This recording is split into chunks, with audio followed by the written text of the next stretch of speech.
Okay, ladies and gentlemen.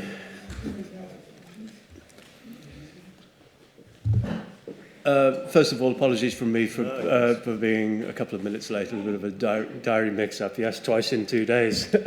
Councillor Dale is scrutinising me. So welcome everybody to the Communities in Place scrutiny meeting on Wednesday the 12th of June.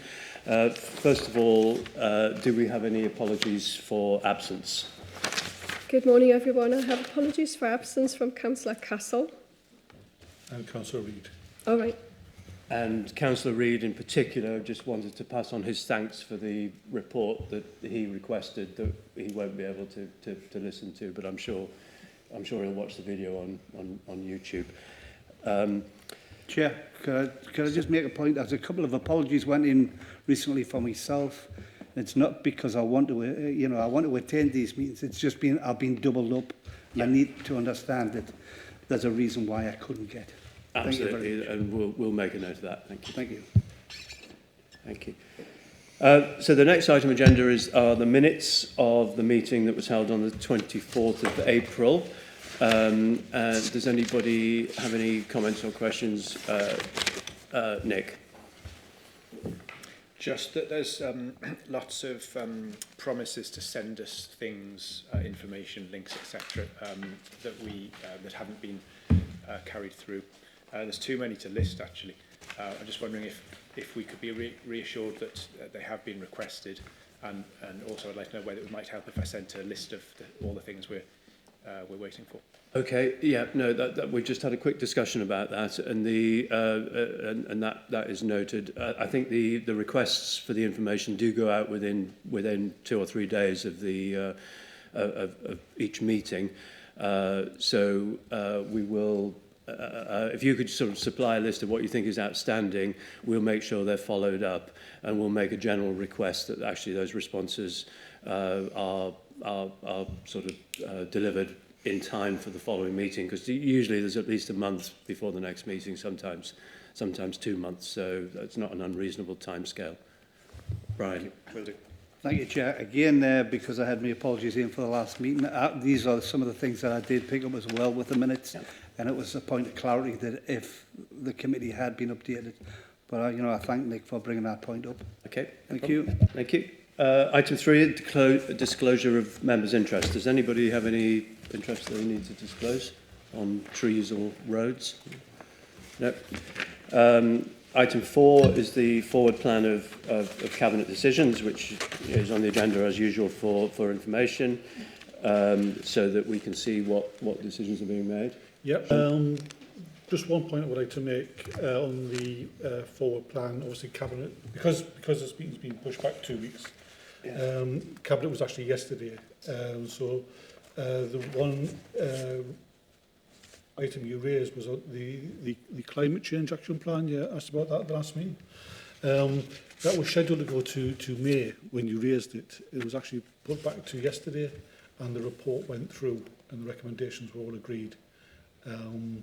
So what we would normally do is we would normally have included that schedule of decisions in the papers, but because obviously the meeting was just yesterday, we haven't been able to do that. But you also asked, if I remember, whether or not it was actually going to go to council, and the answer is it isn't. It was determined by Cabinet yesterday. Okay. Nick? Thank you. Yeah, well, just to point out, it wasn't me that asked if it was going to go to council, but I still appreciate the response. Thank you. Okay. Item 5 is the Great Northumberland Forest update, and I think we've got Mark and David here to present that. So I'll hand over to you, and we'll have a presentation, and then members can ask any questions. Thank you. Thank you, Chair, members. Just very quickly, my name's David Warburton. I'm still going to say the new Head of Regeneration, so just a quick opportunity to say hello and introduce myself. Mark Child, who, as you know, is the Great Northumberland Forest Manager, is going to run through the presentation. But just to say, I think there's a great example here of a small programme within the council having a big impact. and Mark and his small team have got some great contacts with a wide range of landowners across the piece. Really good news in terms of what's been achieved and in terms of where we are with this year's programme, and further good news in terms of DEFRA funding to continue the programme through to March 26. But that's all I want to say, and I'll hand over to Mark now to give the presentation. Thank you very much. Yes, so I think it's 2 years ago since I was last here, so we've made some progress on some of the things we'd originally set out to do. But just as a reminder, the programme is about increasing tree cover across the county, whether it be individual trees, hedgerows, small copses, through to supporting some of the larger woodland creation schemes. As mentioned, we're DEFRA funded but hosted by the County Council. And as a programme team, we offer support and advice and now also capital funding to support that increase in tree cover, as well as kind of signposting and supporting work to the national grants available, such as the Forestry Commission's England Woodland Creation Offer and Countryside Stewardship. Again, just to kind of provide a bit of a refresh in terms of the team structure. So as myself, as a programme manager, we've got 3 woodland officers and a senior environmental analyst who kind of splits her time between the Great Northumberland Forest and the local nature recovery strategy. And we also part fund posts with the National Park and the Tweed Forum to increase our kind of capacity and resource across the county so people can access our support going forwards. I think as covered, there was a bit of uncertainty last time, but we sit within the Regeneration Service and part of that directorate and kind of have a probably clearer line of hierarchy going forward as well. And I would just like to stress the support we gain from the wider service, particularly with our grants, the grant funding agreements, claims and monitoring process. The team in the background who do that wouldn't be able to do half the work which we've done without their support, so it's been really important. So our outreach kind of over the last 2 years on our contacts database, this figure's slightly out of date. We've now got 366 registered contacts spread quite well across the county in terms of how far we're reaching out. And of those, we've got just over 150 projects which we have funded or supported directly as a result of that initial contact. And that includes kind of whether it's woodland creation or tree planting, planning support, and also the kind of more sort of latest funding offer, which was funding support to recover from Storm Arwen. We continue to proactively engage with stakeholders and landowners and managers, communities and councillors, and it's kind of been a busy year for us so far. We've released 6 podcasts, which are available on the County Council's Spotify channel, and we're also developing a couple of kind of promotional films. We did one at Cramlington at Valley Park, and we're also just working on one at the moment around agroforestry and options going forward. We've been present at a number of kind of the agricultural shows. So we were at the county show last month, and we've got planned events for Bellingham and for Glendale. And it's a really good way of kind of going out and meeting residents, communities and stakeholders and kind of informing them about the programme. And we've also found that word of mouth has been a really effective way of kind of getting the message further out there, particularly where a farmer or landowner is engaged with the programme, and then the cluster of neighbours which have kind of grown from that has been really, really positive.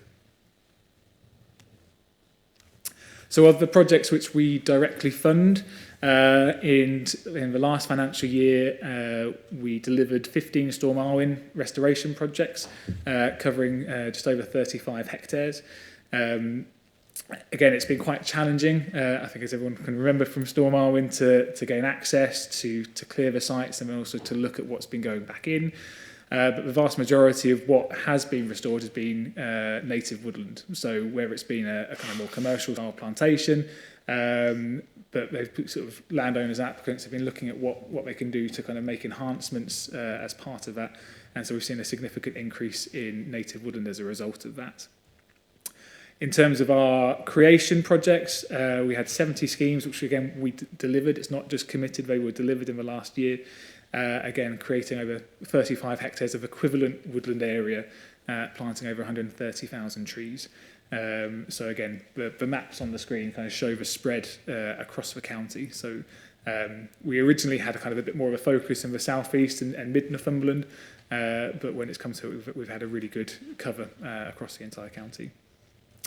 And we're also supporting 17 applicants looking to access the Forestry Commission's England Woodland Creation Offer, which is sort of quite a generous grant for creating woodland. But some of the planning support only starts at 5 hectares or above, so for smaller schemes there's not the support in place to kind of help design, do due diligence and checks for constraints. So we've kind of provided that capacity as well as kind of the form filling aspect of it as well. So looking to the future, we have a very strong pipeline for our Storm Arwen sites. We've got 24 schemes committed, which have already gone through our approvals process, with a further 10 in the pipeline seeking approval over the next coming months. But we've got more on the radar to try and get in place and get sorted over the next year. On our creation, we've got 27 committed sites. So again, they've got all their approvals in place. It's just looking for the planting season, which will start in October. And the pipeline for that's looking very strong going forward as well, as we develop schemes and progress from there. We're working with DEFRA on a tenant-led pilot, which is also being delivered this year, which will plant 148 hectares. And we're also going to continue supporting applicants access the Forestry Commission woodland creation grants as well. So we seem to be around 50 hectares of that at the moment, but we're hoping through our engagement work to probably get another 75 going forward. We'll also be submitting an application for the Local Authority Treescape Fund, which Kirsten within the team is developing an application which will see trees planted in communities, particularly in Berwick, Ashington and New Biggin is the current plan, but we're going through some of the due diligence checks to get all those sort of lined up and ready to go. And we're working with partners to continue supporting their planting delivery and pipeline, which will include Forestry England, who planted Rushy Now and Monkridge at the start of the programme, which will be in the region of 250 hectares. The Wildlife Trust are also looking at developing schemes, and the Forestry Commission more broadly are looking to sort of support, develop and progress tree planting schemes across the county. As David said, we've been offered an extension in terms of our funding up until March 2026, which we're just in the final phases of kind of confirming that between the County Council and DEFRA. But that means we can kind of continue the programme until March 26, continue the support and kind of look at where there are opportunities to utilise the Environmental Land Management Scheme through either SFI or Countryside Stewardship and see quite an opportunity for agroforestry. I think that's enough from me. Great. Well, thank you very much. That was very interesting. I'll start with a couple of questions, if I may. First of all, I didn't know the council had a Spotify channel, so that's I'll listen to those podcasts along with The Rest is Politics and Middle Please Umpire. But so yeah, that's good. Native woodland. What's the difference between native woodland and plantation in terms of the benefits to sort of to the environment and so on? And does all of this extra woodland help us with flooding issues and sort of water retention and things like that? So native woodland starts off in terms of the biodiversity and the nature value. The sort of species of particular interest or importance in this country have evolved with native grown species, particularly broadleaf species, but also Scots pine being a key one for red squirrels and other species. So I think the key element is having a mixed multi-purpose focus. So there's elements which are faster growing, which sequester carbon more quickly and provide a resource which we need going forward, but also finding that balance with native trees, increasing the biodiversity value, looking at potential longer term storage of carbon as well, and then looking at what options there are for public access as well. Can you just repeat the second? Flooding. Flooding. So trees being planted will help, both in terms of the root structure, allowing more water to kind of percolate into the soil and infiltrate the soil, as well as the inception and the absorption and the process of photosynthesis, which uses water and absorbs it and kind of utilises it. More planting will help, and sort of particularly where you are able to focus that planting in catchments where there is potential flooding risk. If you can plant higher up, it just means that you're slowing the flow at various stages in a catchment before you get the kind of the peaks coming through into the main watercourses. Thank you. Eileen, thank you. Hi, thank you. Well, Joe, I really like the idea of planting loads of trees. I've always been for it. However, how can you ensure you've planted the right trees in the right place, right? Also, trees that can be fairly invasive, right? So what's the tree management plan you have in place for each project or individual trees that you've put in? Because we know in 10, 20, 30, 40, 50 years' time, issues might occur. So what's the tree management plan you have for all of these new trees that are being planted? Thank you. So the process which we go through when we're awarding grants for tree planting, we'll go through internal due diligence. So there's a mapping system which we can use to look at planting constraints. We also look at information around plant suitability in terms of which tree species would grow well in the different locations. And then we do an internal consultation with other council departments to flag up any concerns or issues. So that will include ecology, archaeology, countryside services, if there's public rights of way, to really make sure that any scheme which we're designing and looking to fund has fully considered all of the potential impacts. Where there are designated sites or something of particular interest, we'll then go out to kind of the specialists, the national specialists, whether it's Natural England, if it's a SSSI or a priority habitat, or Historic England if it's a scheduled monument, or the Forestry Commission if it meets the definition of woodland. I mean, most of the things which we've funded to date fall below that kind of regulatory process. They're smaller in terms of their size, but still actually really important to do in terms of connectivity and increasing tree cover. For the larger schemes where they do meet the definition of woodland, which is essentially over half a hectare, there is a kind of thorough regulatory process which the Forestry Commission lead on, which leads to an environmental impact assessment to screen the planting plan to see what impacts it could have, and that will involve wider stakeholder and community consultation as part of that process. So we really are trying to kind of work on the mantra of planting the right trees in the right places for the right reasons as well, and really kind of making sure that's a real focus of the programme. In terms of tree management going forwards, so we the most sort of a good part of our work is that grant funding provision, and so an applicant will come forward to us. We'll work with them to design a scheme, to work it up, to cost it, to look at how it's going to be delivered, and then we provide funding that ties that applicant into a 15-year grant funding agreement with the county council, in which the assets which we're funding would need to be maintained. So the trees, fences, guards, it needs to be protected and managed well. At the point of at that kind of 15 years, it kind of reverts solely then to the applicant to manage and maintain that going forward. For larger blocks of woodland, which have gone for the Forestry Commission's woodland creation funding, again, there's a 15-year kind of contractual period within that in which they get funding to maintain the trees as well as the creation.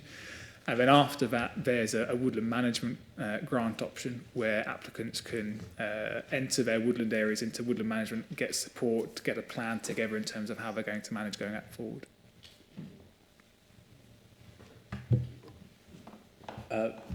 Nick and then Brian. Thank you. Thank you. Thanks for all the work you do. I think you do a great job. I've just got a few simple questions. Is your team creating any woodland through natural regeneration? And when you plant the trees, do you always plant them in rows because I find that if I'm walking through a non-commercial woodland and the trees are native, then I notice they're planted in rows. It really bugs me. It's just a pet hate. And I was also curious just to know how much trouble you're having with deer damage. Sorry, could you just repeat the first question? It was how much woodland is your team creating through natural regeneration? Do you plant the trees in rows, and how much deer damage is there? So it's a small component of the natural regeneration scheme. So we've been doing supported cover schemes where it's been low density planting with the idea that areas would naturally regenerate. I'm just thinking of a scheme off the top of my head where we've fenced gullies, so we've excluded stock in quite a difficult area for livestock to access and for farmers to manage, so it's kind of been a win-win on that perspective. And we've done low density planting and in a region of about 400 stems to the hectare to kind of kickstart things happening, with the idea that natural regeneration would also then infill the gaps in between in the trees. The natural regen kind of links to the final point on deer pressure. So in terms of other schemes which we funded directly, no, essentially we haven't sort of supported any kind of purely natural regeneration on its own. We've usually included an element of kind of enrichment planting as part of it. I know that the rates for the Forestry Commission grant are very high, very generous for looking to create woodland through natural regeneration, particularly where they're adjacent to ancient woodland sites or areas of priority habitat for deciduous woodland. There's a bit of a gamble or a risk, I guess, with it, without sort of the necessary infrastructure like deer fencing to maintain it, because you kind of enter into that agreement if at year 5 or year 10 there's not sufficient tree cover in that area, then it's kind of down to the applicant to increase that tree cover rather than it being supported by the grant. So I know that's something which is being looked at, so you're not penalised to look at natural regeneration, that you are actually supported through that process. So far it's minimal. In terms of the rows, so the schemes which we funded directly, they're clump planting. So not in straight lines, apart from hedgerows. But where it's kind of woodland areas, copses, bits and pieces, they're in clump planting with kind of mixed density. So kind of areas of lower density, areas of higher, and kind of quite sporadic and more natural in its look and feel. So there's a bit of a mix on that front. For some of the larger schemes, so some of the storm and restoration, which we've been doing, and then for schemes which are funded by the Forestry Commission, there will be an element of rows in terms of the planting. I think it depends on the tree species and the future management and their how they're going to manage in the future. If there is a desire that they will grow to become kind of timber, having them in rows both kind of stimulates the upward growth, so you get a nice sort of clean stem. And then for future management, in terms of getting machines in, it makes it much simpler and in theory kind of more straightforward to do that. But I think it's finding a blend and understanding why you're planting, what you're planting, and finding the best design. But essentially where it's native woodland for the purposes of biodiversity and nature, you'll find that most of the time they'll be in clumps and sort of dotted around. And I think I covered the deer pressure earlier.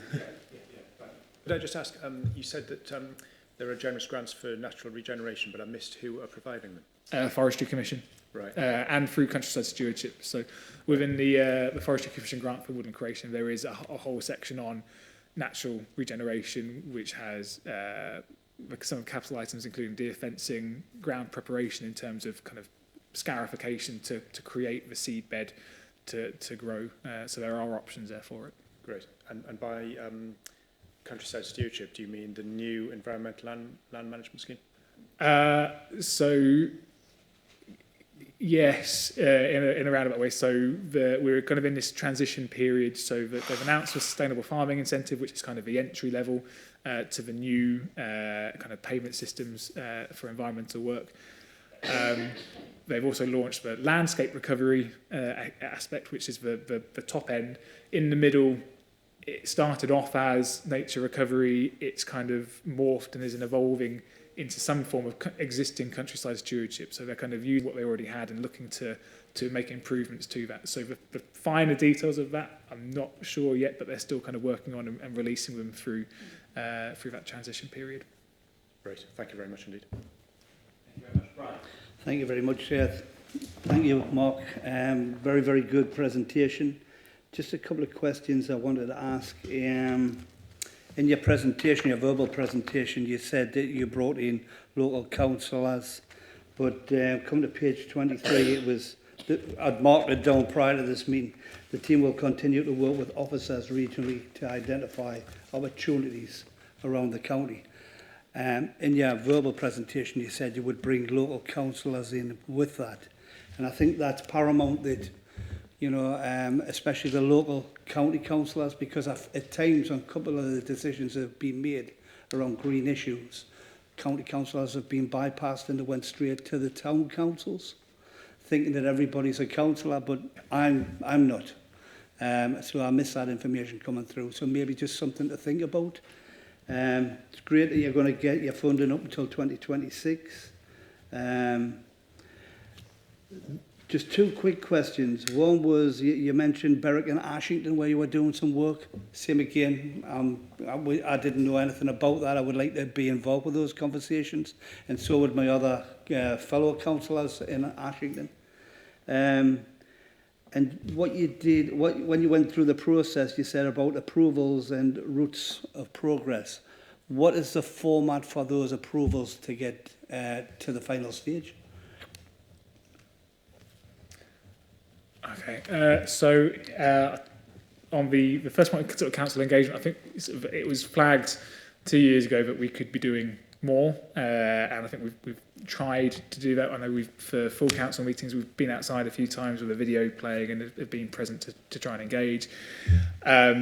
We've done some work with parish and town councillors as well. So when the joint forum, conference forum was held, which I think was back in April, we were present and spoke to a number. But I think we can still do more. So I'll make a note of that in terms of how we engage better with the county councillors as well as the parish and town. For the schemes at Berwick and Ashington, they're looking to be funded through the Local Authority Treescape Fund, which is a Forestry Commission administered grant, which we, as the local authority, can apply into for funding for trees and maintenance. So we've been on a visit with the councillor for Berwick previously and have looked at opportunities within that area in terms of planting, so we're progressing with there. For Ashington, I think there may have been that we've gone to the town council as opposed to council councillors directly. So I will flag that up with Kirsten, who's leading on the application, to make sure that that is on the radar and you've got the necessary information to support that work going forward. And then for the approvals process for schemes which we fund directly, each of Woodland officers will work up a scheme with the applicants. A lot of time we'll be holding the hand of the applicant or even filling it in for them with their support, because it's trying to kind of reduce the barriers and issues with applications for tree planting, so we provide that support. Once in a position where they're satisfied, they've got all the necessary information, that comes to me for appraisal, and I'll go through the constraints, I'll go through the budgets and look at each site individually to assess it as to whether it can progress forwards. And then up until this spring, every site has then gone to a funding panel, which has been made up of a representative from the County Council, a representative from Forestry Commission, Natural England and the Woodland Trust, both in terms of looking at the expertise and knowledge that they bring, but also they would be the other organisations who would potentially fund a scheme like this. So it's checking that there is no double funding already being applied for, so that it's kind of a clean site. They will look at it, they will say yes or no, that can be approved or needs to go back for further work. And then once it's been approved by the panel, it goes through the accountable body checks, which the council run both on the individual, and then a grant funding agreement is drawn up and progressed from there. This spring, the panel have kind of granted slightly higher delegated authority. So there are schemes which, particularly if they're smaller or lower value, the panel are quite happy with what they've seen to date come in to say that we can approve them without going to panel. We still provide information and give them a consultation period so they have the opportunity to look at it. But then there's an internal process with myself and the head of finance in the service to assess that scheme and then approve it. Thank you very much. Thank you. Just to come back on that, I take reassurance that we're going to get engagements. And just as a point of clarity, the town council, they are councillors, but we have a different set of people that are county councillors. Thank you very much. Thank you, Chair. Anne. Thank you very much, and thank you for coming to the county show and joining it. It's great to see everybody working together.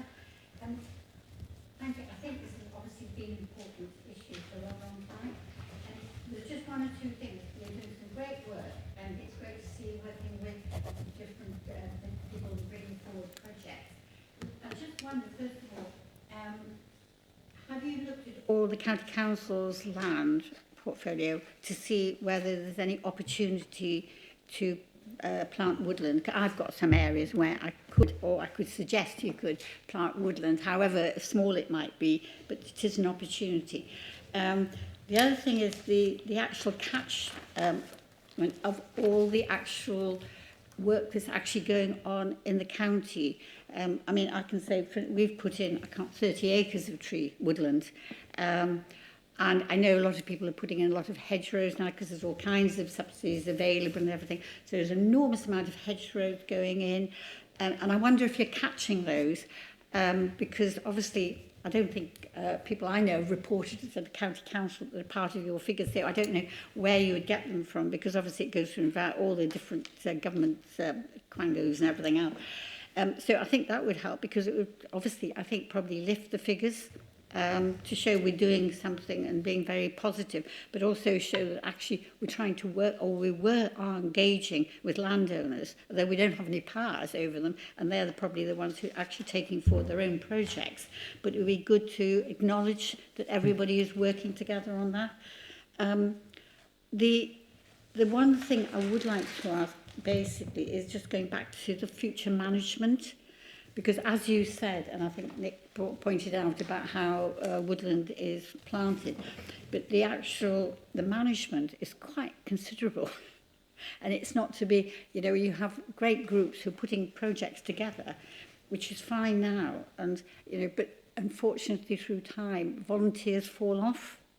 If it's a project which is run by volunteers, so it's actually carrying on the management of those areas, which could fall off the edge because people are just not going to manage it or they get too old. And certainly, the management, if you actually look at new woodland and the management of it and all the grass and everything else and what you have to do is quite considerable. So it was just looking forward to seeing about the actual project management in the future for smaller voluntary groups maybe. Also, just one word to say, the flood resilience team are great. I'm working with them at the moment to put some hedgerows in. However, actually working with the landowners is not quite as easy.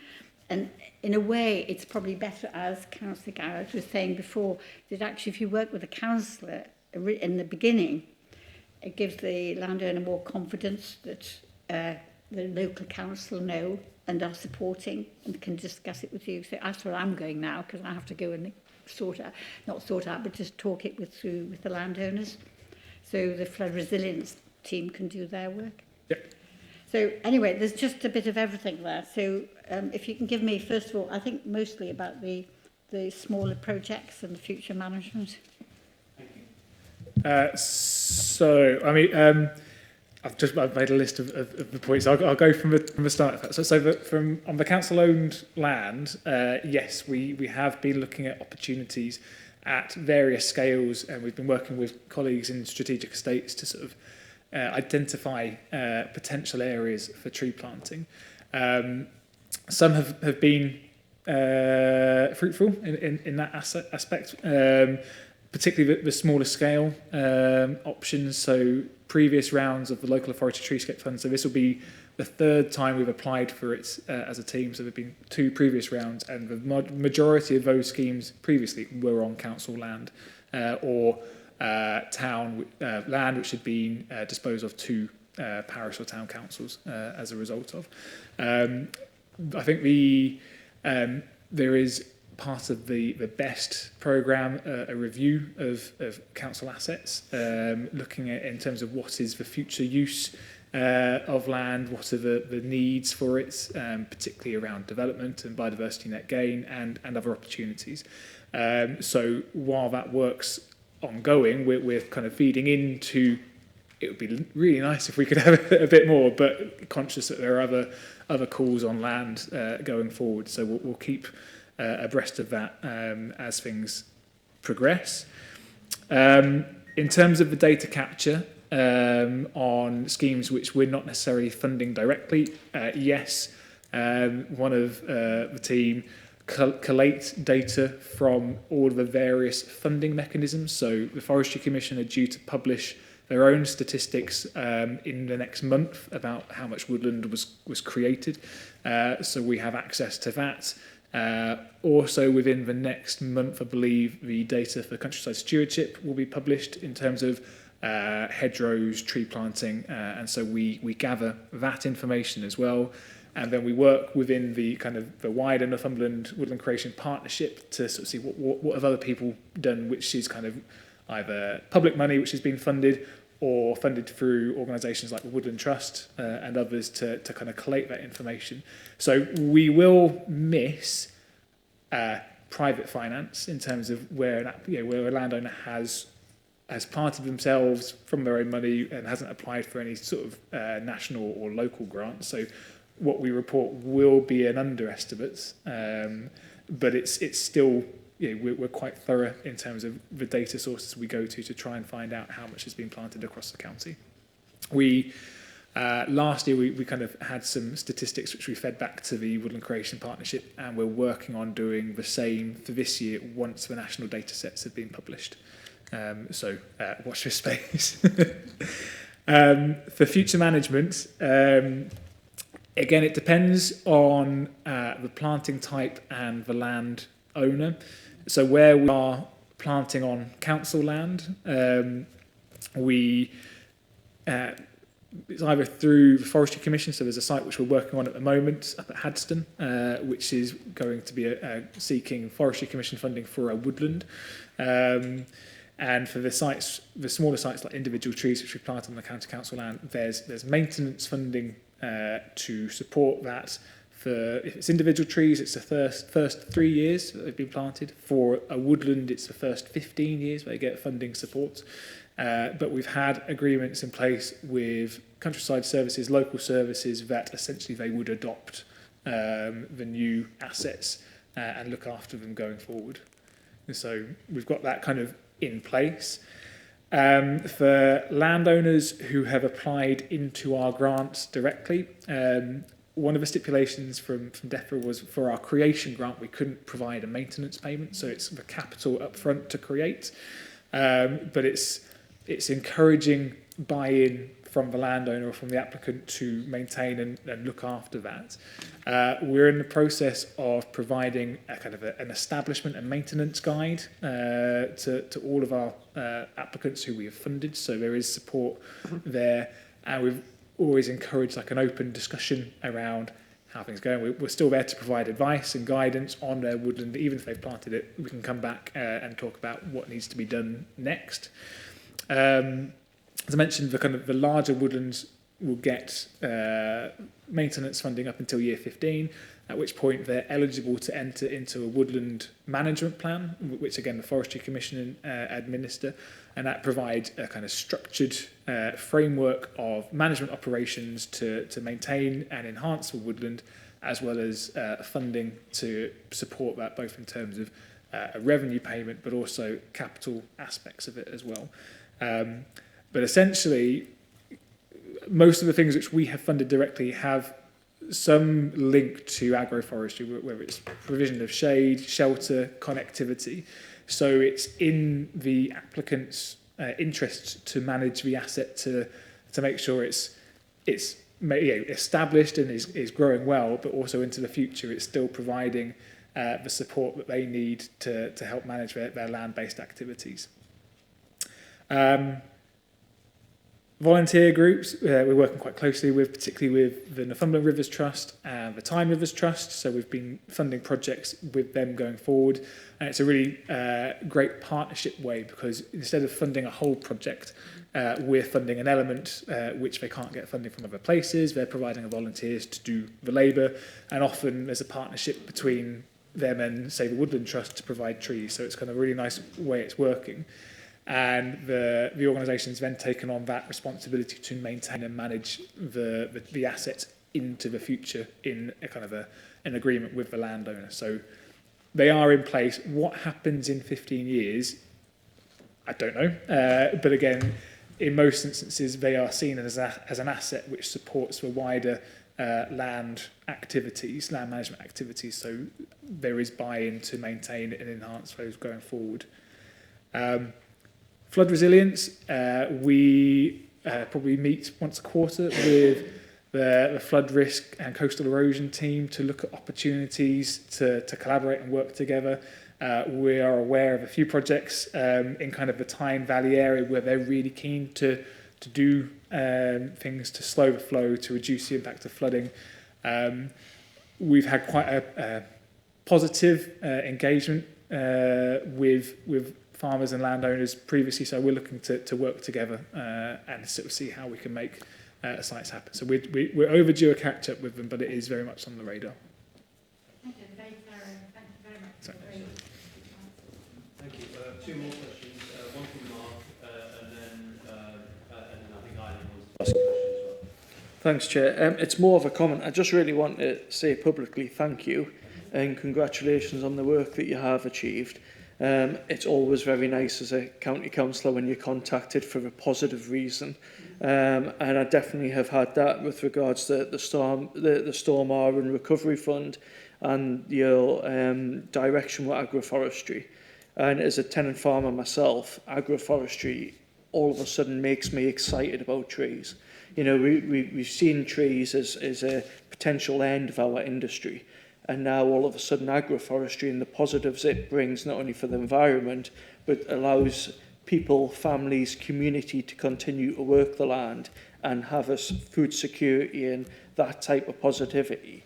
So I just wanted to thank you, and I think it's really important that we continue down the agroforestry route and ensure that we have entrance or pathways for tenant farmers, because Northumberland being the highest percentage of tenant farmers in the country, it's really important that we don't cut that large percentage of land out and we continue to keep those communities alive. So, yeah, thank you very much, and the podcasts are very good, and I think it could be a way for other departments within the authority to actually engage, and I think when you've got such a positive story, it does spread like wildfire. You know, farmers are talking about this and they want to engage with the authority, which always, you know, is a positive thing. So thank you.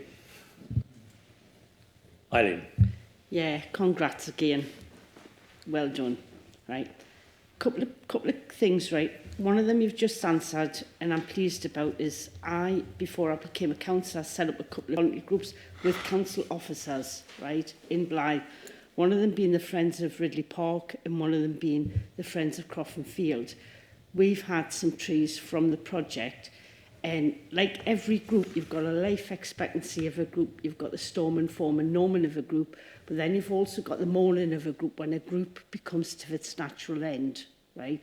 So my question was going to be, what happens after that group ends? But I'm pleased you said that you will adopt, the council will adopt the management of those trees moving forward on council land, right? Am I right you said that?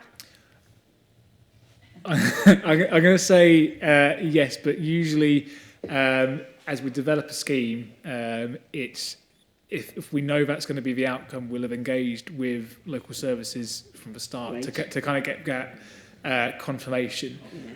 So if there's something which These are just really small community groups, you understand? Yeah. They're not like the Three Rivers Trust and things like that. They're small community groups of local people doing that bit in the community. Yeah. And all groups come to a natural end at some point. So that was the management plan thing I was trying to get at before. But when you said on council land, you just would adopt, correct? That would be the intention, yeah. Right. The other point is, like Brian, I'm not a town councillor as well, and I only get information if I quiz my husband about what's happening, and the town council get to know things about what's happening with planting trees in Blythe, but I don't always get to know unless I quiz them. Do you know what I mean? And I'm the one in our household, and I'm really keen on this project. I think it's really good for Northumberland. The one question I have got, we've got a park in Blythe, Ridley Park, and we've got friends at Ridley Park who help with that park. They don't take council jobs, they're just there as a support, right? And we've got a 50-year tree management plan in place there, right? We're taking trees down and we're replacing them. And right from the onset, I wanted unique trees. I wanted specimen trees planted, trees that can grow in that ground environment. And I'm not a gardener, so the ground has to be tested. The selected tree has to be picked. Have you got any money in your budget for specimen trees for Ridley Park out of this tree management thing that you're doing, out of this thing that you're doing? Have you got any money for specialist trees so we can make Ridley Park really unique with specimen trees, not just your plain ordinary tree you plant in a park, something different? Do you know what I mean? Yeah. We have purchased ourselves in the group a handkerchief tree. Sorry, don't know the proper Latin name of the tree, but it was about 600 quid. We actually purchased a monkey puzzle tree, again about 600 quid, right? But if you have got budget for specimen trees, I want to be able to tap into that with our group. Yes, we do. The usual route is through the local authority treescape fund, because they fund larger trees. So the vast majority of the things which we funded directly are 20 to 40 centimetres tall when they go in. So the visual impact isn't always immediately there. We will fund feathers, which are kind of usually 1 metre or 2 metres tall as well for certain projects. When you get larger, like 4, 5 metres tall, kind of already kind of an established tree, they are far more expensive, kind of in the £500 to £600, which is where we use the local authority treescape fund, because they will pay for they're called standards in terms of the trees going in, and so we have done and we continue to apply into the Forestry Commission for funding for projects specific like that, and it's kind of in peri-urban urban areas, particularly where there's a focus on providing that increase in tree cover. So it's definitely something which we can look into and provide support for. Could you actually, after this meeting, send me your email? Can I arrange a meeting with you? Yeah. So we can have a walk around the park, because I want the park to be unique. I want it to be different. And the only way we can do that is we're having the specimen trees. Yeah. Thank you. Thank you. Right, very final question, and very brief, please, from Nick. Yeah, just a quick one. You're halfway through some tree planting on the B6320 at Humsoff, which is a road that has a bit of a problem with noisy motorbikes in the summertime. And the trees are going to screen the village of Humsoff from the noise pollution and the air pollution of the bikes and all the traffic. And if you are interested in doing a promotional video on that, I'd be happy to do a piece to camera. Perfect. Might Thank you. make a good story. Yeah. After the election.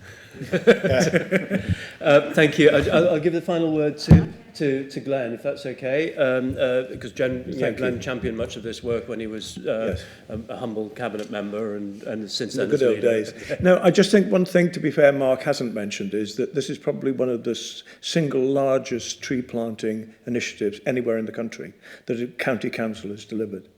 It's £1 million of funding that came from Lord Goldsmith, following a lot of work with him in 2019, 2020.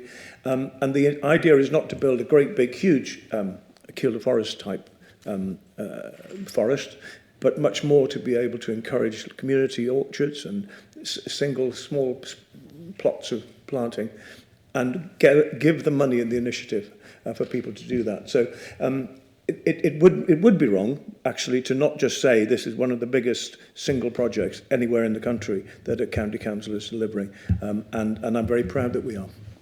And David, did you want to say something you look like you did? Just very briefly to say, I think there's a couple of key takeaways from me. I think the leader's very eloquently there just summarised that this is not about the name forest. I think is perhaps slightly misleading, and discussions with Mark in the team until the public perhaps better understand, till residents better understand, it's actually about those smaller scale interventions, about trees for people in their communities. That is the work that Mark leads across the piece, whether that be in our towns and villages or across the rural landscape. So, you know, we can look at that. But I think as part of the team, the key takeaway for me is that we can improve our communication with councillors, county councillors specifically, make sure that the information is coordinated, and that we're able to work through the regeneration service across the piece, because trees, there's a lot of work on hedgerows, which again, as members have acknowledged, is to do with agroforestry, and those links in terms of land management, flood resilience are really, really important, and the rural economy, and we'll try and make better links through other pieces of the team and economic development colleagues to make sure that the benefits, the economic benefits are felt, not just the amenity benefits. Thank you. Great. Well, thank you very much, guys. That was a really thorough and interesting report. You're very welcome to leave now, and because I suspect the next report might be quite long, but thank you. Very, very, very well received. Thank you. The next report is the first of two reports on our roads system. So this one is a sort of overarching report really around how the highways network is managed. And then later we'll be getting another report specifically about sort of drainage and, you know, kind of gully related issues.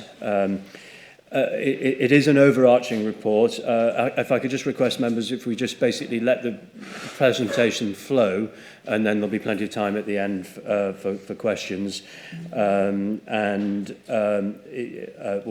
We've got Glenn and Simon and Paul and Chris, so we've got sort of broad range of expertise and seniority here to sort of address these issues. So I'll hand over to Glenn to start, I think, if you want to say a few thank words. you very much indeed. So I would like to, rather than say I'm worrying about this because I'm going to get a kicking, I'm not going to worry about this because I'm not going to get a kicking, because I need to explain to you, if I may, just a few facts and figures behind where we currently are, where we've come from, and the area in which we're working with other similar councils. Of course, roads and pavements are very important to all our residents, because they're important to residents, therefore important to the administration. And they're also important as well, of course, for general political twos and fro's, and have been used quite spectacularly in some ways over the last few months on account of the winter that we've just experienced. But I thought I would just have a quick look online just to see pothole chaos and put that into Google and see what happened. And it's interesting to see that just in 2 minutes, we've had the kind of issues that we've had here in Leicestershire, Devon, Suffolk, Nottingham, Northamptonshire, and others, including the A1 and the A1M and the M1. Are being complained about because of potholes. So we know that that's a problem. And in a county as large as ours, if you think we go as far up north, you know, beyond Cornhill, up the Tweed Valley, and then back down to the southeast, it's not surprising that we have such a major task on our hands. And that has not been made easy by Storm Arwen of a couple of years ago, which caused a massive amount of landslips and problems and damage to our roads. And this winter, which has been the wettest winter since 1835, I think it is. But certainly, if I may not have exactly the right date, but I know it's 1800 and something, Paul. That sounds good. I think no, it's a good one. You've asked me that before, interestingly. You can't beat the old ones. It is therefore, you know, because of all the rain that we've had, quite a major task to tidy up from that. And I think the other thing in common that we have with those other counties and councils is that our roads are just not designed for the traffic that use them today, in terms of the weight, in terms of the size, and in terms of the amount and quantity. So when in 2017 I became the Cabinet Member for Local Services, I looked at various options about how we might move forward in terms of doing something about the roads in the County Council. And I did look carefully at how some councils have outsourced and came to the firm conclusion straight away that I wanted the teams that we have to continue, because I'm sure that's the right way to do it. And I had faith in them then, and I have complete faith in them now, because we are doing absolutely everything we can to do the repairs that we need to, and as an administration we are putting significant amounts of money into that, as well as our complete commitment to the staff. So this investment, we have delivered over the last few years the development of Fix My Street, which is quite a complex piece of technology to introduce.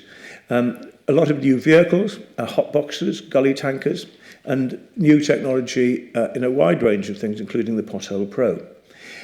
So, how much have we actually spent?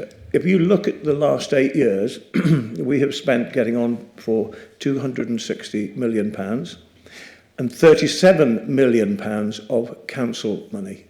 Now, that is in addition, Chairman, to the capital spending that we are currently undertaking on a wide range of projects, including 3 new super schools, a new leisure centre and new improvements to leisure centres, to the Northumberland line, and to a wide range of other projects that we are involved in. So £37 million is a significant amount of money to find from our capital programme. So has this made any difference? Well, we think it has. We are investing more in permanent structural patching now, along with some very large schemes like the Todstead landslip, which for decades has been patched over, but this time we actually have fixed it properly. And we found, I believe, something like 1 metre deep of tar where the road has continued to be patched. So where we need to, we actually invest heavily to do the job as it needs to be done. So is this investment working? Well, yes, it is. Because if we look at the performance figures and road condition surveys, we will see that the A roads condition were better than Durham. We are on a par with Cheshire and Devon, Cumbria and North Yorkshire. And on our B and C roads, we have improved markedly. We were in the lower quartile. We are now in the upper quartile. Unclassified roads are for us a major issue because we have so many unclassified roads. And we have therefore found an extra £5 million this year to deal with those with no other spending taken from anywhere else. So we are dedicating and ring-fencing that £5 million for the B and C roads. Now, in addition to this, we are finding almost £1 million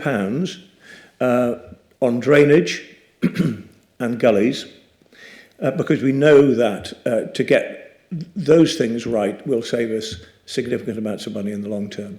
And we know that it's one of those areas that was cut over many years, but we are finding getting on for £1 million, and I am intending to find similar sorts of money next year for this purpose as well. So that will be a very major, significant investment in drainage and gully work.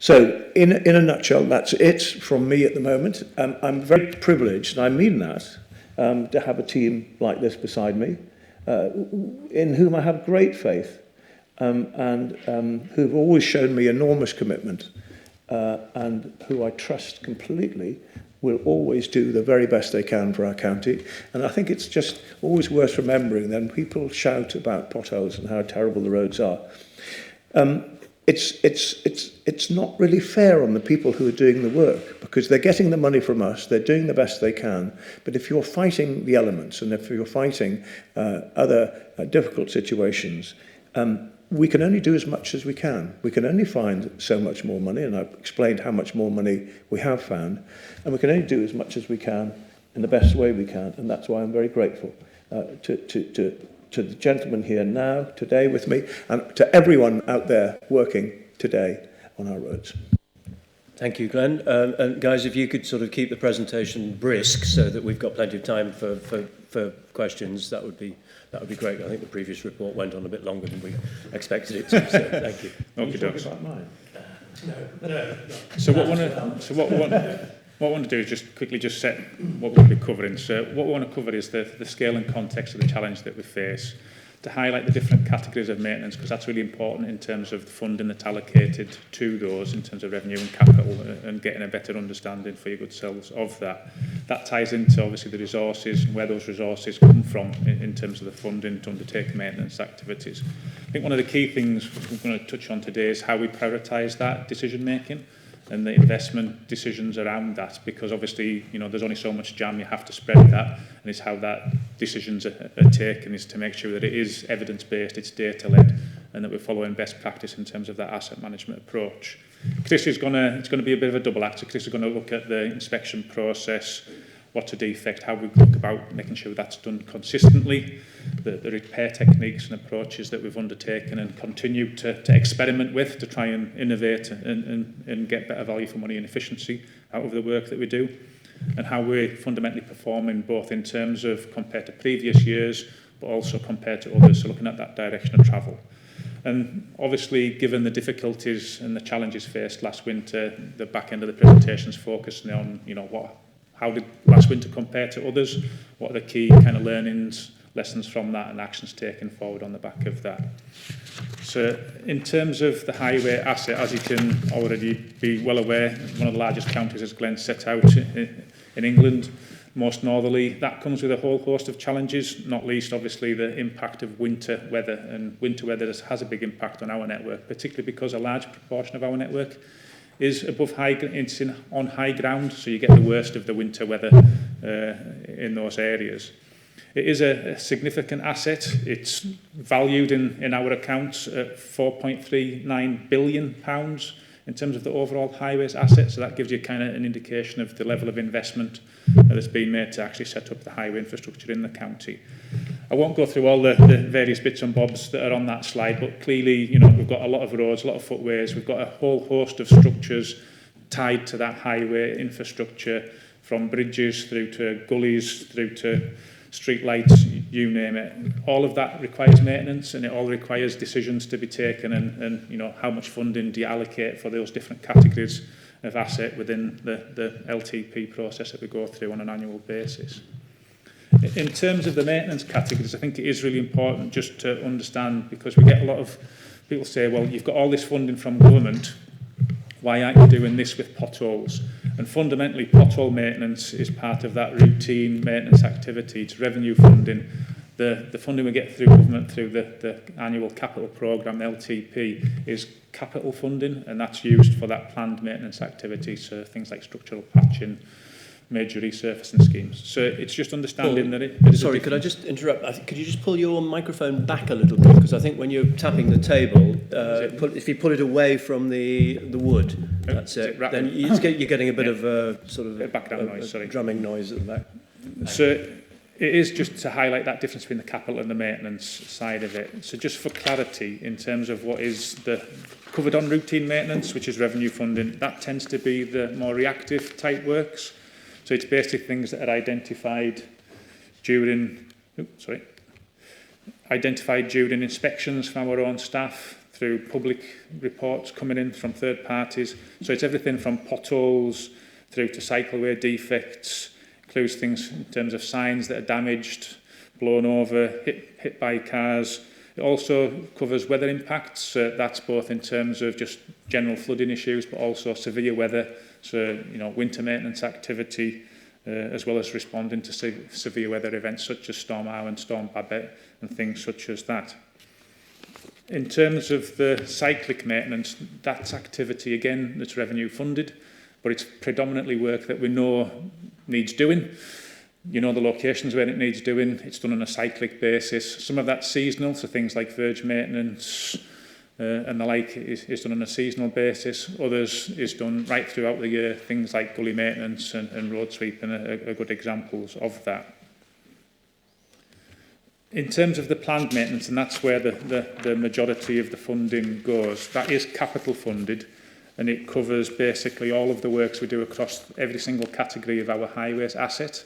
So that's from structural patching, surfacing works to maintain the surface of roads, right through to investing in new drainage schemes, investing in bridge maintenance to make sure that those structures are safe, as well as things such as street lighting and the like as well, and replacement activity. And Glenn's already mentioned the major project that we've just undertaken on a landslip. So this is all asset management based. It's prioritised based on the condition of the asset, and it covers every aspect of the asset that we have. The funds that we have available are set out on the next slide. So this covers that revenue, the routine and cyclic maintenance, and you can see from that, in terms of the revenue budget, that's just over £8 million for the county as all that. So that covers your general highway maintenance at £2.5 million, your gully maintenance at 0.376 million, street lighting, which excludes the electricity because it would be a much bigger figure if we included the electricity bill associated with that at 0.6 million, and winter maintenance, which as you can see is a significant spend in the county. And again, it comes back to the fact that we have a significant length of network, and a lot of that network is above high, on high ground that requires more frequent treatment in the winter to make sure that the public can travel safely during those weather conditions. As you can see from that as well, planned maintenance on the capital side, we have £26 million allocated in the current financial year, of which 24 million, 24.5 is directly associated with maintenance activity. The difference is around improvement activities, around the integrated transport work. We have invested just under £5 million on UNC roads specifically to tackle that category of the network, because we are conscious that that's an area that is causing issues. It's deteriorating and it's not in a stable state, so that's something that we need to try and turn around. And we've also got additional funds from government in terms of a highway maintenance and pothole repair fund, which includes, we've topped that up with another £2.5 million of our own capital to undertake a structural patching programme, and we'll explain the rationale behind that further on in the exercise. What is worth highlighting is that we have had, through DFT, additional funding promised. It's not all delivered yet, but we have received in last financial year an additional £2.768 million, as well as a further £2.768 million in the current financial year. That's part of a proposed commitment from government that over the 10-year period from 2023 to 2033 rather, that 10-year period, an additional £184 million to be allocated to Northumberland to undertake highway maintenance activity. So that's effectively doubling the annual amount that we would receive generally from DFT for highway maintenance activity. That's a very significant uplift. We're, fingers crossed, hoping that that commitment will be honoured, but clearly that is something that has been promised through government, and it's certainly something that we would welcome in Northumberland, because it would help us fundamentally turn a bit of a corner in terms of that significant additional investment in highway maintenance activity. And I'll pass on to Chris just to talk through the nitty-gritty activity of the programme. Like Paul says, I'll go through the process and how we're trying to use systems and data to get more information about the assets so we know where to invest in the capital programme. Oh, it's gone off. It's down, you need to do. Down. So this slide just touches on the process. So everyone in the room may be aware we've got the TAMP, which is the overarching asset management plan, which was based on all our assets, the road network, mileage of cycleways and footways. That's all recorded digitally in multiple systems, which our asset management team, which is headed up by Robin, they focus on. We've then got our defect response times, a highway frequency, which you'll have heard a lot of area managers talk about. The hierarchy is our classification of roads. So if we take the 1068, that's a 2, so that's a higher priority than something like a B road, the B6320 or something like that. So everything's classified, everything's got a hierarchy, everything's got a frequency on it of inspection, which is monthly to annually. So some roads and footpaths are monthly, some are 3 monthly, some are 6 monthly. That's all dependent on the hierarchy that's been given. We went through an exercise in 2017 just to refresh that hierarchy. The hierarchy is based off public feedback, feedback from members, feedback from town councils, bus routes, everyone basically. We had a big exercise in 2017 to look at our network hierarchy and refresh it. The defect response times are based again on hierarchy, and it's based on a national code of practice called the Well Maintained Highways. So every defect or every piece of work is risk assessed by the individual inspectors, and that's again determined by the network hierarchy and the risk it could pose to road users or footway users or cyclists. The defect category, the definition of a pothole, which is always the contentious one, is 40 millimetres deep by 300. That is the measurement. That measurement, to my knowledge, has not changed in the 22 years I've worked across Northumberland. It's always been the same. It's always been 40 millimetres by 300, and I've worked everywhere. Even back in the old district days, it was always the same across Northumberland. Footway defect is a vertical trip of 20 millimetres. So the idea of having 40 millimetres and 20 millimetres is that the council makes it safe before it becomes a hazard. So the process, we're looking at a Section 58 defence. So all that process categorises is how the council can defend themselves against public liability claims and public injury claims. So we need to be right, we need to make sure we follow process, and we need to be consistent in how we do that. The inspection process for the inspectors is the same across the entire county. So every section of network gets inspected. We've got 12 highways inspectors currently across the whole of Northumberland. All our inspectors are trained to the same processes, which is the LANTRA national standard. The training is also based on the council's policies as well, so we cater it so our inspectors are trained and they know what the highway inspection manual details. So anyone new coming in gets the same training and it's consistent. We've got the inspectors doing third-party reports, so that could be a member's inquiry, a Fix My Street report, anything that comes into the area offices. Everything in Northumberland is digitally captured now. There's no paper, or there shouldn't be, across the authority. Works are put in on a digital tablet, that's then fired straight to the team. So we should be getting more productivity, we shouldn't have return trips to depots, we should be doing less mileage because everything's been captured on this new system now. Our inspection manual has each definition of intervention levels based on what findings the inspector could come across or may come across on the network.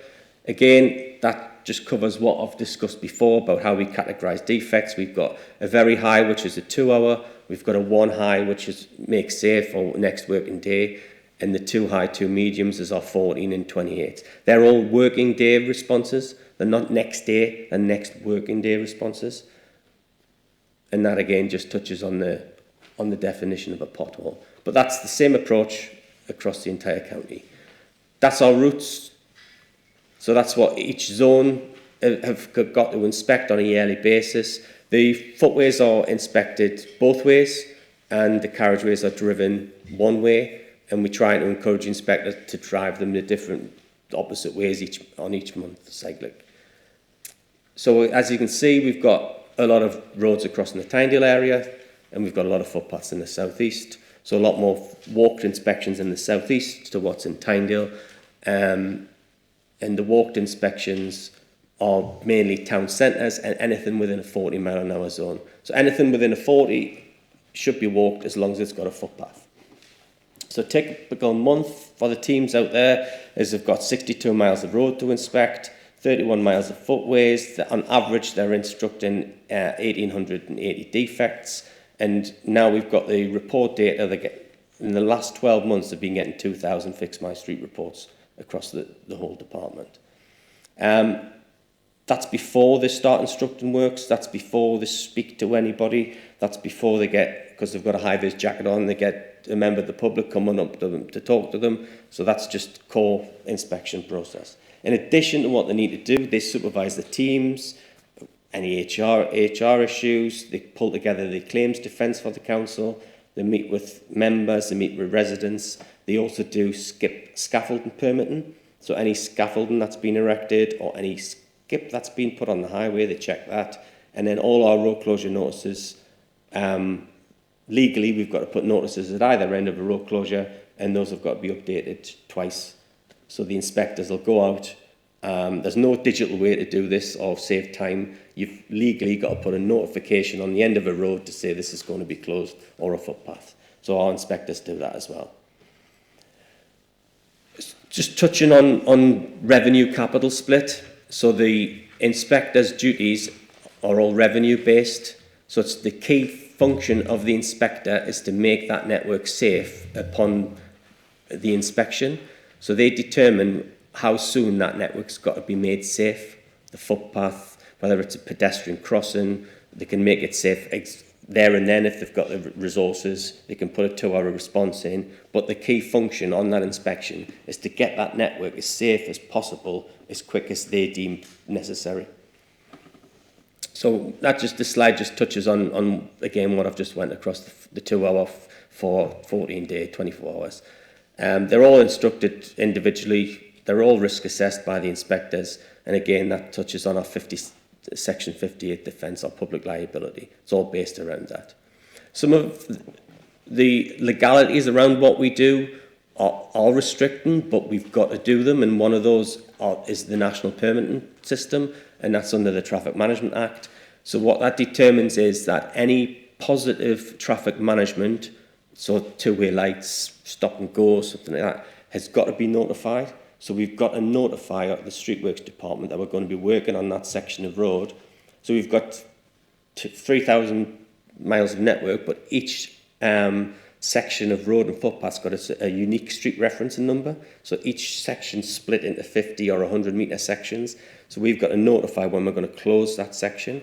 But that's about network management, making sure we've got efficiencies, we've got no blockers on the network so everyone can get around the county. But that is the Traffic Management Act. So we've got to apply for that. So if we're going to be working on that section of road for 1 day, we've got to notify that at least 4 days before we do that 1 day. So if an inspector's generating 1,800 defects to try and book that road, those 1,800 defects, book the road space consistently, that's a very labour-intensive activity. So that's best to plan those works.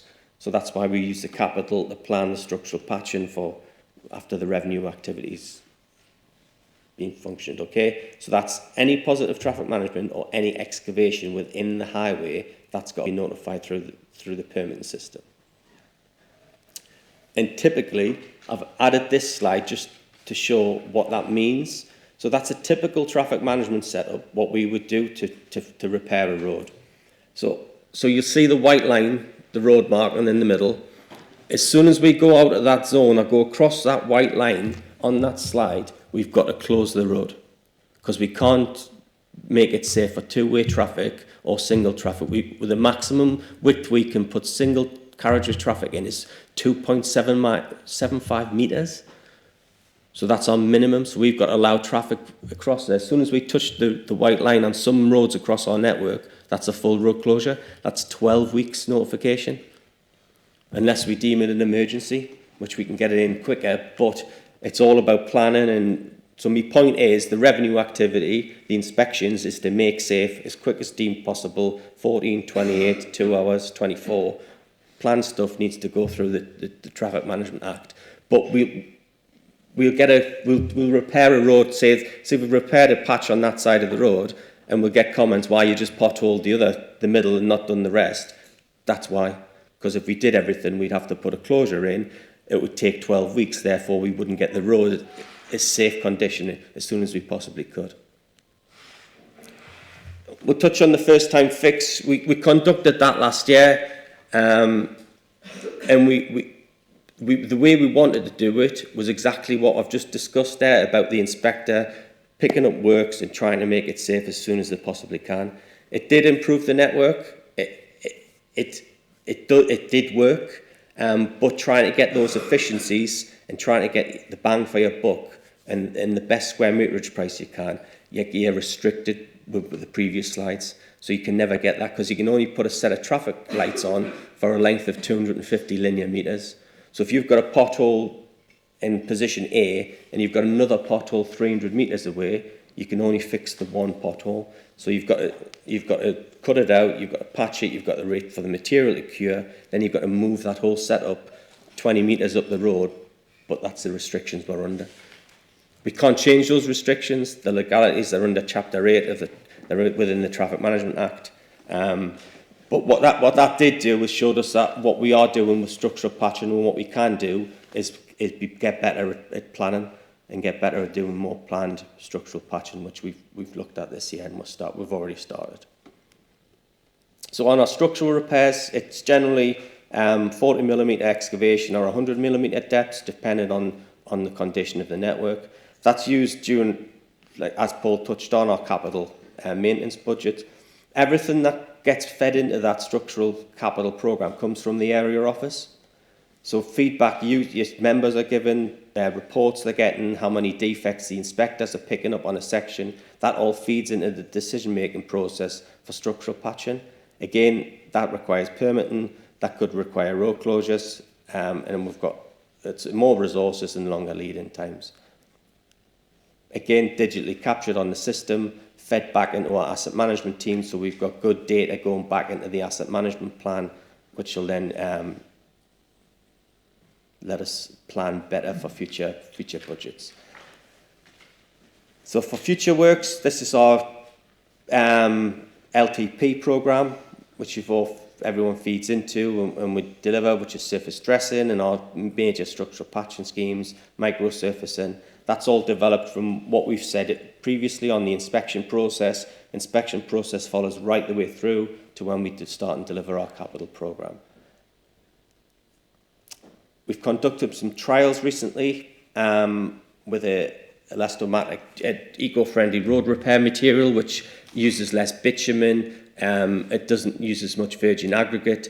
So we've trialled that across multiple areas now. I think we're moving across into Tyndale soon, which has been really successful, but that seals the road surface a lot better than what pothole would do, but that seals it from water ingress and hopefully it'll seal it from any further deterioration. It is a trial.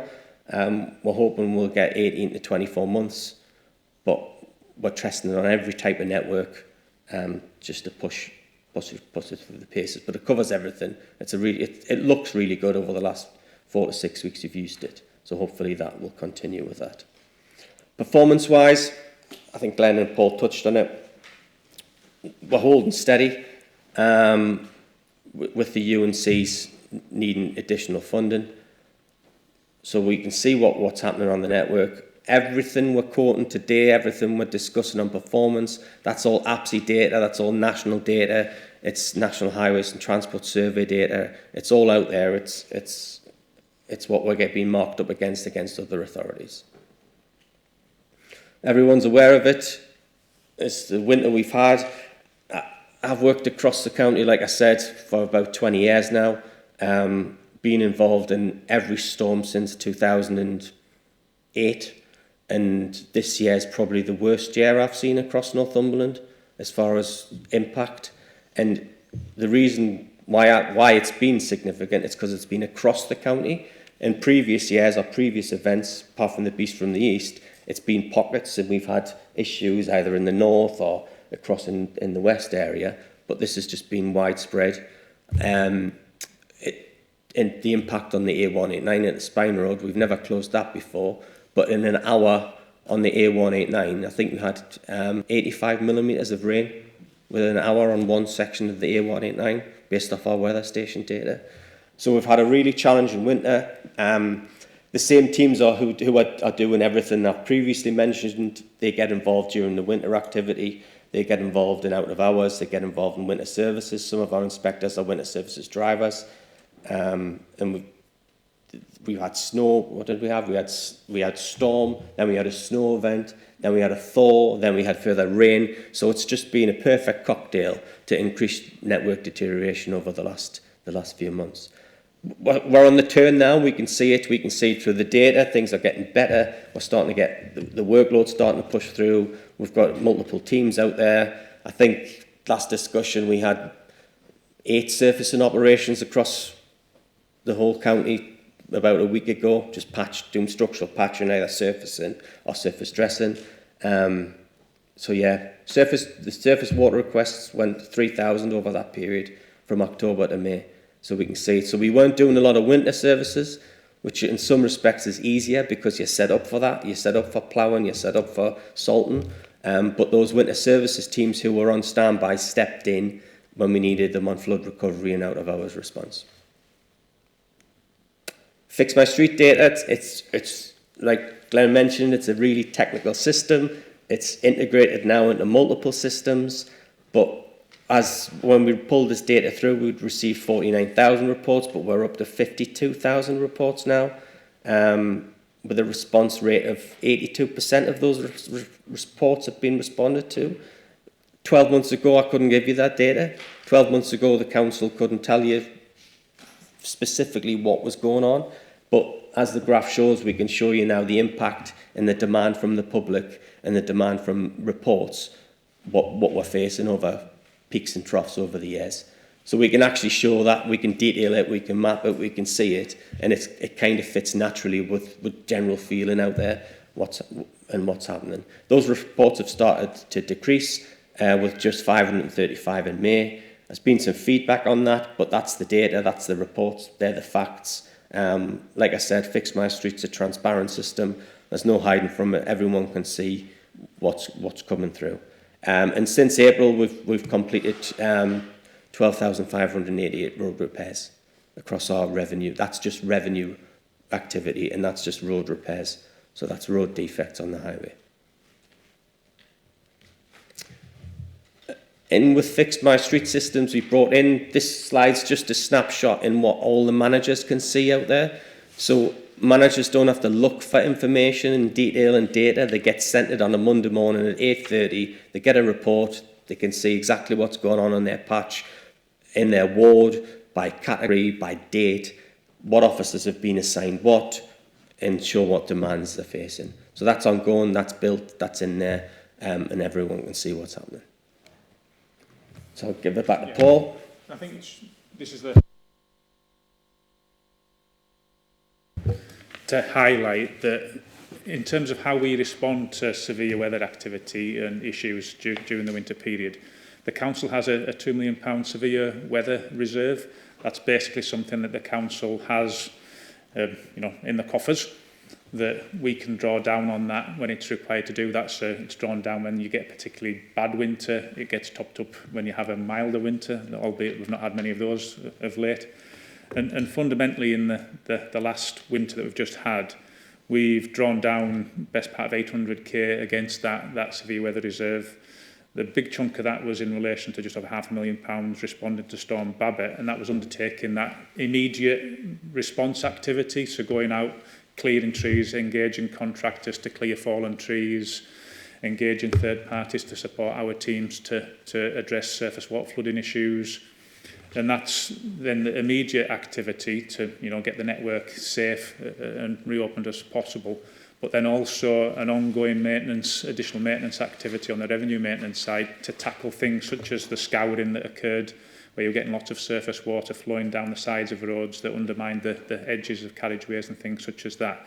We don't seek approval to use that funding. We basically get on, do what works necessary to get the network back in a safer condition as quickly as it's physically possible to do so, and then recover that funding from the reserve through the processes afterwards. So basically we overspend and then we recover that money back from the reserve. We also, with agreement of the cabinet member and our finance team, agreed that because the winter was particularly bad last year, that we actually continued an ongoing activity of further resources put to potholes and drainage issues on that reactive maintenance, because we were conscious that it was a particularly bad year and we needed to keep on top of that as best we can. So additional resource was deployed again to keep on top of that, and a further drawdown of £250,000 to cover those additional costs was released just to help us balance the books. In terms of other actions that we've taken over the winter, as you've seen from Chris, we do regularly monitor Fix My Streets. It does help us to identify and track trends and issues. We are also going through a process of identifying ongoing improvements. We recognise that when people have been reporting, the same thing over and over, we did early doors put on the system that it was taking us longer to get to respond to issues because of the sheer volume that we were dealing with during the peak period of the winter period. Those ongoing improvements to that system are still taking place. We're looking to try and improve the feedback that we give to members so that it's clearer what action is being taken by the County Council in response to any reports that come through that system, where that issue is in the process, whether or not it's been inspected, whether or not it's actually been programmed for repair, and whether or not that repair is actually taken place, or whether or not fundamentally it doesn't meet the intervention criteria and we aren't going to do anything with that, just so that it's clear and transparent and people understand the consequences of their reporting, because we welcome that input from them. As you've seen, we've also put in additional funding to tackle the U&C roads, and that's a resurface and structural patching works. I think really importantly is that from that first time fixed trial, and what we said about, yes, it did significantly help improve the response to the network. It got good perception of that. But when you look at the effectiveness and the efficiency of that process, for the money that was spent and the money that was going to be allocated to that, you can cover a lot more surfacing a lot more cheaply and get a much better bang for your buck in terms of the asset and the improvement to the asset by doing that as a structural patching programme. The administration listened to that and put an additional £2.5 million into that structural patching programme to assist with that on the back of that successful trial and also the consequences of that particularly severe winter. We are, as Glenn's also highlighted, looking to draw down from that winter reserve to look at an ongoing programme of additional activity throughout the rest of this current year. We do recognise that in particular drainage issues have been a problem over the winter, and that's something that we need to try and get on top of ahead of the next winter coming. So we are looking at that additional funding and we'll be taking a paper forward to secure that additional funding to do that additional work going forward as well. And that's all the presentations. Over to questions. Thank you. Well, thank you very much. I think that was very thorough, but also you cantered through it, so to give us chances to ask questions. First comment I'd make is that I'm amazed that you've worked for the council for 22 years. You must have started when you were about 12.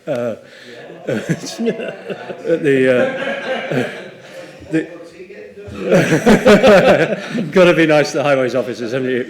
Yeah. Can I just start by asking a sort of very question I suppose I've always wondered about for the last 7 years as a councillor, is it what strikes me reading this report, and this may be something that we want to get into in a bit more detail with the next report, but how much and Chris has sort of alluded to it in terms of the difficulties of reactive stuff and the highways regulations, but if we were to spend more on cyclic and routine maintenance, which is a relatively low figure in comparison with the planned capital maintenance, would the amount we had to spend on capital maintenance be lower? And I realise it's an impossible figure to calculate, but I'd just be interested in your gut feel on that. And then another question around how do we react when we get, we've heard some fantastic stories about extra money coming in, the council putting more money in or more money coming from governments. How do we react when we get that money in terms of mobilising and actually create, because you've got a limited resource in terms of people and kit. Suddenly you get another £5 million. How do you spend it if everyone's working full-time already? So, do you mind if I just take that second question first, which is that the Cabinet member receives a schedule, a proposed schedule, he will then look at that and then take officers' advice.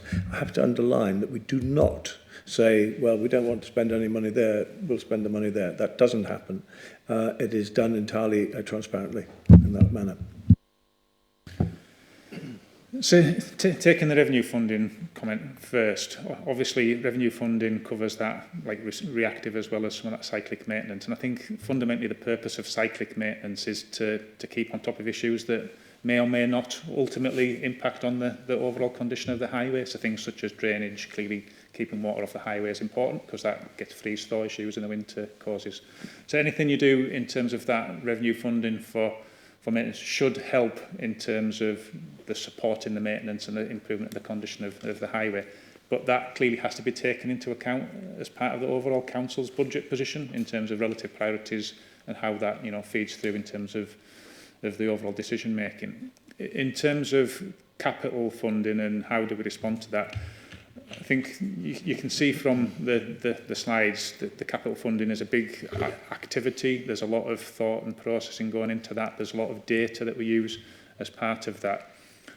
We've been successful in securing DFT challenge funds on a number of occasions. We're one of the few local authorities that secured all 3 rounds of DFT challenge funds, which I think is a real credit to the team. That was based on having that forward look, understanding where there were issues within the network, having schemes that were effectively already on the shelf that we wanted to take forward and that we could bring forward very quickly. So that's something that we do and clearly that helps.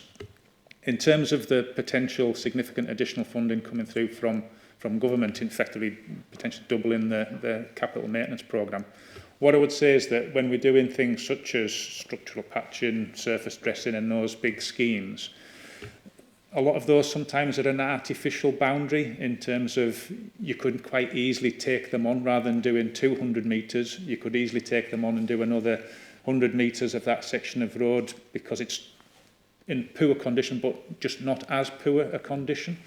So that's a really cost-effective way. You've already mobilised to the area. You've already got the kit on site. So extending existing schemes is a really cost-effective way of making best use of additional resources that come forward. But it is fundamentally looking at that structural maintenance programme and getting the best use of that and using that asset-based approach to make those decisions. And we've got some really fantastic systems that support that now. Yeah. So just to sort of, I mean, I'll put you on the spot a little bit, but the gut feel on the question about more spent on revenue, less on capital, because capital does have an ongoing revenue impact on the council's budget. If you had to say yes or no, would you... I wouldn't say spending less on capital. No. No, okay. No. That's fine. Yeah, that's good. No, thank you. Appreciate that. Anne first, but can I just highlight to members that this is a sort of strategic report. What we don't want is you know, can I have my pothole fixed on Acacia Avenue in Cramlington or wherever, and if we can keep it to the sort of broader issues and use other routes to deal with individual problems. Thank you.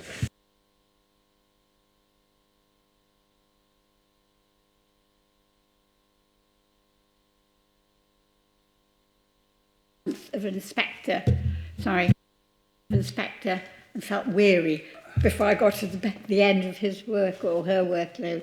Can I just say thank you very much? And I do realise this is a strategic approach, and I do realise that I think we're having a further report, which is going to be on more or less the delivery of the TAMP, whether it's the prevention or... and I think that needs to be clarified exactly what we are going to have the second report on. I don't want to go over the boundary of what we are having first. So can I just, if you could just clarify that quickly, and then I can... Yeah, because we have had those discussions, and my understanding is that the second report is going to be, and what we've asked for, based on what the committee as a whole has discussed, is the second. We thought rather than have one report and try and cover everything, it's a very complex area and affects us all. We split the kind of really stuff that is water related into the second report, so gullies, ditch clearance, that sort of thing, things that sort of will, and it kind of goes back to the question about preventative maintenance. That will be the focus of the second report, the stuff that stops the water getting onto the roads and damaging the roads. And is that a fair understanding? Yeah. I don't want to, I mean, I can mention that very quickly, but first of all, can I just say that I think the report is excellent. I think you need to deliver this report to the parish councils, because I did stand up at one of the parish council meeting, AGM, and actually there were about 70 people, residents there, and told them, got all the documentation, and they thought it was the most helpful thing they'd ever heard of, and they would stop asking for this, that and the other because of the way things were produced. And I think you've got a lot to go and work with the parish councils to actually deliver this, show them, give them a report, let them understand exactly how the highway asset is managed. And I think that's important to everybody. We go on about funding all the time, and funding is obviously the mainstream of how we deliver the use of the funding, how we deliver the highways asset. I do have this problem about each year, the inflationary costs and whether they're actually measured, and do we understand what the inflation is actually. For instance, if I said we have £24 million this year for the LTP funding, we had £24 million last year for LTP funding. But however, the value for that money has gone way down because the cost of everything with inflationary costs, with the bitumen, everything else. I don't know what the aggregates have all gone up by, but they're considerable.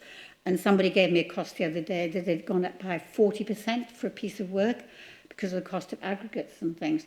So I think we really need to simulate exactly the value we're getting at a certain time, rather than just going on and on and on, adding on extra work, we're giving this more money. I mean, the Labour Party apparently have come out with 170 million for potholes. I mean, fine, but we can all do that.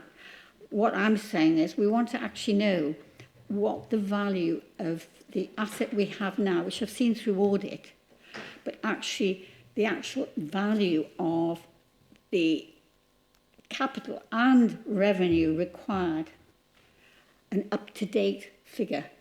Because all we're doing now is adding all over the place, and I think that's something that maybe it's giving value for money to the residents. And so that is one separate thing. So there's two things. That's actually. The other one is actually you mentioned about the landowners and adjacent landowners, whoever they are, whether they're on the street or off street, in the rural areas or whatever. But there has to be a better communication working with them. And I know I wrote to you, or Simon actually, last year, and I got a response mentioning, which was being considered in 2016, a leaflet about working with adjacent landowners, whoever they are, and the importance, because certainly in the rural areas or other areas, the value that actually a good working relationship with our adjacent landowners is so important. And there is a document, and I saw it in 2016, and I think it's very helpful that we make sure that we have that real working relationship. I can say when I had it, just out of interest, when I had a storm, it wasn't a storm, there was a leak in the reservoir, but that was working, so I was able to work with NWL. But it's actually having a relationship of actually understanding the parameters, because then you actually also go on to your capital for drainage and things like that. Because actually, you can say what we have is an infrastructure now that actually is breaking down in various areas. And the capital that is required to mend that is substantial. So there's two questions there. I think the first one is around the real terms. I'm not right. Point well made. Real terms impact of inflation on your ability to repair and maintain the network. And the second question, I suspect you're going to defer until the next meeting, because it's around the work that's being done to remind landowners of their responsibilities, which I'm aware is something that is happening. So in terms of inflationary pressures. Certainly the council, as part of its medium-term financial plan, the budget setting process, in terms of the revenue, all the revenue maintenance activity that we undertake, takes into account inflationary pressures. So we look at, obviously, the pay awards. We also look at the utility costs in terms of, street lighting, cover material costs for hire. Those go forward as inflationary pressures and are built into the base budget. So that hasn't been an issue in terms of, the availability of funds to be able to at least stay on track with inflation. When you come in terms of the capital programme, that's more challenging because clearly that's a fund that comes from, it's grant funding that comes from government. What we get from government is what we get from government. How they've calculated that and determined that we have no control over other than just lobbying to highlight the pressures that the sector as a whole is facing. But clearly this year and last year we have received additional funds from government. I've already mentioned the 2.768 in terms of million for DFT challenge or pothole maintenance fund, and that commitment that there's 184 million over a 10-year period that certainly would be welcome and certainly would tackle a lot of the inflationary pressures if we got that. What I'm saying is that actually the RP we require an awful lot more because the amount of capital work that this council needs for its infrastructure, highways infrastructure, is considerable, and it's considerably more than actually probably people understand, which sounds a bit awful, but it's only when you hit a back spot that you actually understand you've got a real problem. Yeah. Okay, Chris, thank you. Yeah, just on the costs, Councillor Dale, on aggregates and bitumens and things like that, everything we do on the capital's contracted. We tend to hold costs for 2 years and then have a price refresh on the third year if it's a 4-year term of the contract. So we've managed to negotiate fixed costs, but one of our contracts is through the North East Procurement Organisation, NEPO, which then allows contractors to refresh, and as long as it's within the right indices. But we've got to agree those prices, and so we check, we review, we price, and I know Northumberland's getting a better rate for bitumen and tarmac than a lot of the rest of the country. Yeah. Okay, yeah, important point to highlight inflation. It's affected lots of areas of council services, and yeah.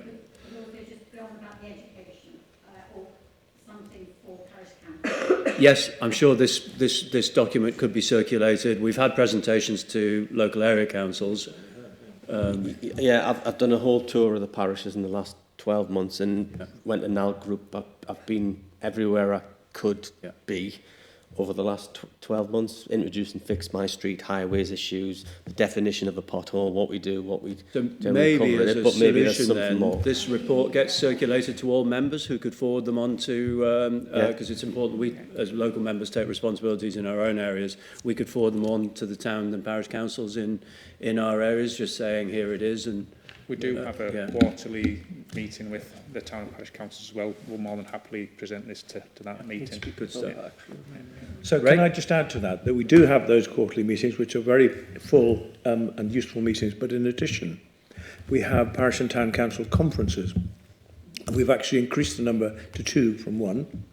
And this most recent one had over 100 delegates. And that gives them the chance to not be talked at, but actually talk to, and to be able to ask officers in all different parts of the organisation any questions they want. Our working with NALC and others is very cordial, and I feel that the way we work with parish councils is actually very helpful. And I'm grateful to Chris, but Paul and I have been around many parish councils all over the place. Great. Excellent. Thank you. Mark, you're next, and then Nick.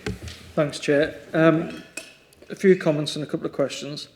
I think the public perception and expectation on highways is that the perception of us is very poor, and they expect a very high level of service, and that's very hard to deal with. And I want to thank you for your report, and I also want to thank you for the time that you've spent with us over the last winter, educating myself as a councillor so we can spread the word, like Councillor Dale said, and it's important that we're able to explain when we're getting beaten by a stick.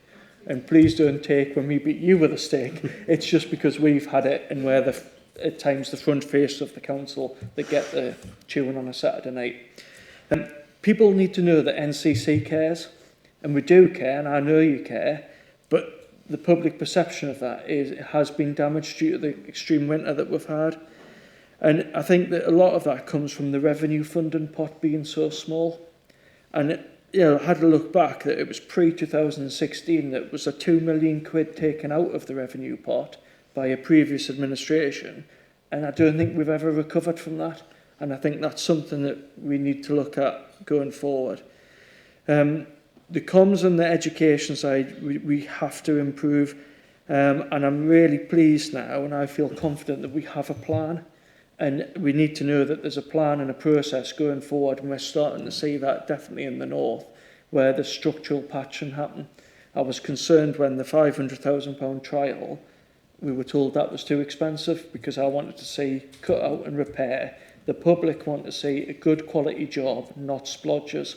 But I think if we can educate them and say there is a clear process now, that yes, there's a splodge put in. I think maybe we could talk a bit more about what our response is because of the insurance side. Yes, there's a splodge to stop the damaged tyres, but we have a plan, and we will be back to do structural patching. We discussed 8 individual potholes that cost us £1,500 in 10 days. Now, that process needs to be quite clear that we're going to get that fixed.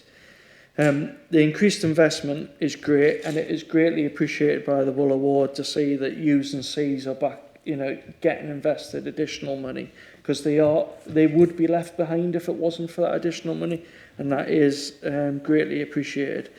The Fix My Street app has been a great step forward, but I think that with sometimes the reports back could be clearer, and when something's closed, we could be better at saying why it's been closed, because people say it's being closed, but actually the repair hasn't been done or whatever they've reported. So we can continue to improve on that, and I know that your plans are to do that. But what I'm concerned about is to make sure that the public know it is still worth using Fix My Street. I know that we've done some press recently about the huge reduction in reports coming in. As long as people feel that it's worthwhile taking their time and filling in Fix My Street, so it's not just it's pointless, that's why the numbers have dropped. Just keep up that it is worth people using it, and we can gather that information and use it. But yeah, I do appreciate that, and I can see that we have a clear plan going forward, but I think we just need to share that with as many people as possible. Chris? Yeah, on Fix My Street, the key thing about that is it's not static. It's not staying the way it is. It's a constant moving beast, and we're developing it, and we're developing our feedback from residents, we're developing our feedback from members. So there's a whole team set up now, just looking at that and looking at the demand. The figures on the Fix My Street reports were for potholes only, so we can specifically relate to where the demand is. Fix My Street's still getting used. It's getting used widely. Like I said, quarter before, we've had 53,000 reports in the last 12 months, when generally we'll be getting 20,000 as a department. But I put a prediction in September that based on the current trend, we could be hitting 50,000 in year one. We always knew year one was going to be a challenge because we opened it up and we said to the members of the public, there you go, it's free to use, it's app, get the information out there. But we've changed the wording on the pothole response feedback recently. We've seen the drainage demand over the winter, so we changed that with imageries. We've got comms coming out on which will be embedded in the Fix My Street reporting system, which will be telling members of the public and users what a gully cleansing activity is. So we're starting to embed these videos, but the feedback is if it's any longer than 10 to 15 seconds, people lose interest. So you've got to try and be snappy and get that feedback across. So we're doing a whole load of work around that, updating the website. We'll have the new website coming through corporately, but then we're getting more information on the website. We'll be putting EV charger connectivity requests in on Fix My Street. We're putting drop curb accesses, so people will be able to apply for a drop curb through Fix My Street as well. and we'll be able to track that. Same with the EVs, that's going to be going live if people want a duct put in the footpath to allow them to charge on street. That's all going to be on Fix My Street as well. So it's developing, it's constantly improving, changing the language, so it's more understanding to the public rather than technical, and that's happening and that's ongoing.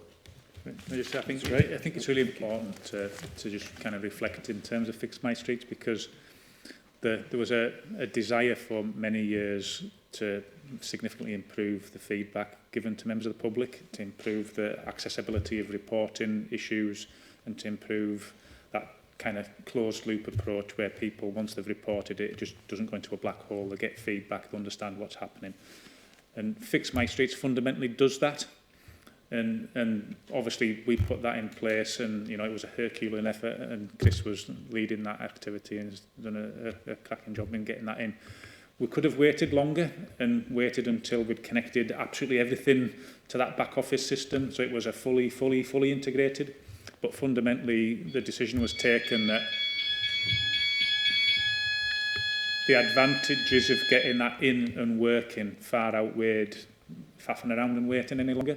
So we recognise that, yes, there's still further work to do on that. Certainly things where it says closed because the work's been programmed but not yet undertaken is one area that clearly has been flagged as an issue. We're aware of these issues. We are actively addressing them. It's only going to get better, and we would certainly encourage anyone to continue using it. Can I just underline that point, because it's very important, that it is the right system to use. There's no question about it. If we hadn't had the kind of winter that we'd had, I think everyone would have seen just how brilliant it is. And we've managed to cope with the worst winter in 200 years.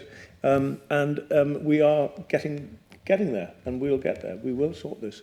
And, I think we just stick with it, because it does work. Great. Thank you. I think next we had Nick and then Brian. Thank you. Got 3 questions. First one is the report mentions that it tells us how the condition of the A, B and C roads compares with the national average, but it doesn't say how the condition of the U roads and also bridges compares with the national average. So I was wondering if you might be able to tell us. And then do you want me to hit you with all 3 questions in one go, or one at a time? So the U roads have been declining in terms of their condition. Yeah. So we're lower than average currently in relation to the extent of the U road network that requires or should be considered for maintenance. That's fundamentally what has stimulated that further investment going forward. That's something that for the last 10 years the rate of decline has been slowing because we've had additional investment, particularly on those. But it is an area that they're not as busy the roads, they're quieter, but we recognise that they are still very important to connectivity within the county, to tourism within the county, to cycling within the county, all those things that are particularly important. So, they're not forgotten about, but they are an issue, and it's an issue that we recognise. Yeah, thanks. Do you have a similar answer in your head for bridges? In terms of bridges, the bridge conditions actually improved, so we're better than average in terms of bridges. What we do have an issue with is the under strength percentage of bridges, and that links back to the historic nature of a lot of our infrastructure, where they were basically built for horses and carts, and the very aged structures that aren't appropriate to the listed buildings. Some of them are ancient scheduled monuments even. So we have to reflect that in terms of what works is appropriate in those locations as part of that. Brilliant, thank you. The second question is about potholes. I understood most of your report and what you both said, but I'm afraid I haven't quite got my head around the difference between the different types of improved pothole repair. So we've got the Pothole Pro machine, and you've talked about first time fix, or is it cut out and repair, pothole repair, and you've talked about structural patching. Could you just explain the difference between those 3 different methods? They're all the same. Okay, good. So the Pothole Pro, that's just a brand new machine that does everything. Mm-hmm. So ultimately, in normal methods, you would have 2 or 3 machines out on site. Pothole Pro can do all in one, but that's fit for certain environments, and we've determined that's more urban because it can travel, so you don't need wagons to move kit around, so it can travel upon its own steam. It cut out and repair. So it cuts out and does everything, yeah. So it reduces labour need, it reduces impact on workforce through health and safety and hand-on vibration. Structural patching is cut-out patching. It's taking the surface 40 or 100 millimetres in depth. So when your area manager, or I know you do a tour of your ward with Andrew Olive, and you're on about structural patching, carriageway refurb costs, they're all related to the same, and that's that structural repair, and that's what we conducted. Same methodology for the first time fix. It was cutting out the section of road and renewing the whole section with new material virgin aggregates. Great, I'm glad I asked that. So when you did the first time fix trial, the outcome was, this works, let's do it more. It works, but as a planned activity through the capital programme. For me, preventative maintenance is always going to reduce costs everywhere else. Okay, thank you very much indeed. And then the last question was about Fix My Street. One issue which some people grumble to me about is when it asks you whether the problem that you reported has been fixed yet. And because a lot of people would like to be told the problem has been fixed. Is that something that you're working on? Yeah, well, I revised it after last scrutiny. So there's an option in your account to receive the email or not. So they can set their own permissions now. Okay. Because you raised it last time about if you report 20 things, you don't want 20 emails every month. Yeah. So there's an option when you open your account to unsubscribe from those emails so you don't get the email. Okay, so you won't be asked, but you won't be told. Yes, you will be told. Oh, right. Yeah. Okay, great, thank you. And I was hoping to just ask another question about Fix My Street, which is the problem I'm having with my two iPhones, my county council one and my own iPhone. It doesn't allow me to automatically drop a pin where I'm standing. I can go in and drop a pin wherever I want to, like from my desk at home, but it won't automatically identify the location I'm at. And I'm thinking if it's a problem with my two iPhones, it's probably a problem with other iPhones. Any progress on that? No, well, not since... I can answer that one, I think. Can you? I think it's to do with the location settings on your iPhone. If you go into... I had that same issue and I solved it. So if you go into location settings and you allow location settings... so you go into settings, then location settings, and then allow the settings for Fix My Street app whilst using the app. So whenever you've got the app open, it will automatically put the crosshair thing on the spot you're standing on. Thanks, I'll try that. I have had IT help me with this problem, as well as Chris, and they couldn't solve it. But I will try what you said and I'll report back. Thanks. Thank you, Nick. Brian. Thank you, Chair. An excellent presentation and a lot of clarity there. But before I get into the scrutiny of it, I have to raise my concerns about certain comments that were made by the leader. Now, you mentioned political and ping pong. I don't understand that, because all we're doing as elected members is raising the concerns of residents throughout the full of Northumberland in respect of how the roads are. I wish that had never come in, because at the end of the day we're playing a political game here where we shouldn't. These guys are doing a fantastic job with limited budgets and doing the best they possibly can. So why take it back there? You also mentioned something about investment that comes to the cabinet first before it goes to the management of the highway. No, that's exactly, I wrote it down as you said it, Clint.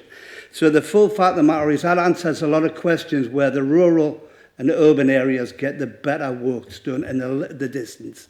So I just wanted to get that bit out because you need it. Yeah, well, it's not true, so you're going to have to pause there while I answer that. I didn't say that. What I said was the schedule of works for new money is shown to the cabinet member. And then he talks to the management team. No. Well, then he talks to the officers. Thank you. That's exactly so what you it's said. completely So different to the inference. Right. So it's completely different to the inference you're making. Because you made your point. Can we move on to these guys? It's a scrutiny meeting. Thank you very much. Thank Thank you very much for an excellent report. It clears a lot of things up. It also shows the uphill struggle that you guys are up against. Welcome extras money coming in from government. Now, I understand that there was a pothole fund that did come in that was buried and taken up in the maintenance budget. But I see in the report now it has got potholes re-engaged to that. So I welcome that. I just want to know, let you update you on HS2 monies as well with infrastructure. There's a lot more money to bid for, and I know that I've had a conversation with Simon about it. So the reality is I don't want Northumberland to miss out on it, so if we can be really involved with that a little bit more. That's going to come up. You also, I'm going to bounce all over because there's a lot in this report to take on in just a small amount of meeting. It would have been great if it had been maybe halved and go back to it again, but we are where we are. I just want to come back to what Chris was saying about the size of potholes. Why do we stick to a standard government size? Why can't we have a Northumberland size? And, you know, let's be a little bit more proactive than reactive. Let's fix these small potholes before they get to this size and get a scheme up for that. Also, I want to touch on the micro ash felt coverings. They work in certain places, but they're failing a lot. And I think we should be looking at the whole idea of guarantees and making sure those guarantees last a little bit longer through the contractors. I've got one piece of road in Ashington, two pieces of road that have failed within 3 years. So we should be pulling these contractors back to do those. You touched on winter gullies and gullies. Gullies are a problem. We've still got numerous gullies that are blocked right up to the top. And all I can speak about is my town. It's not a personal thing, but understanding that. And I believe that's got a lot to do with weeds. And if we can deal with a weed problem and get rid of them weeds, they don't fall into the gullies and block. We did say that there's a whole report coming on gullies. So if we could leave that until next time, then it would be relevant. What we do. The other concern that I've got is the LTP not being fit for. I think it's headed day. We need to review the LTP, how it's delivered.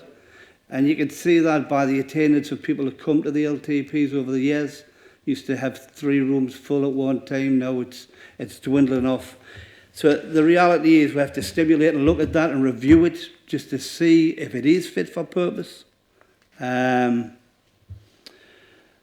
idea of government money coming in, and again, I'm not being political, but we have got a government change here. So we don't know. I'm looking at Northumberland here, Glenn.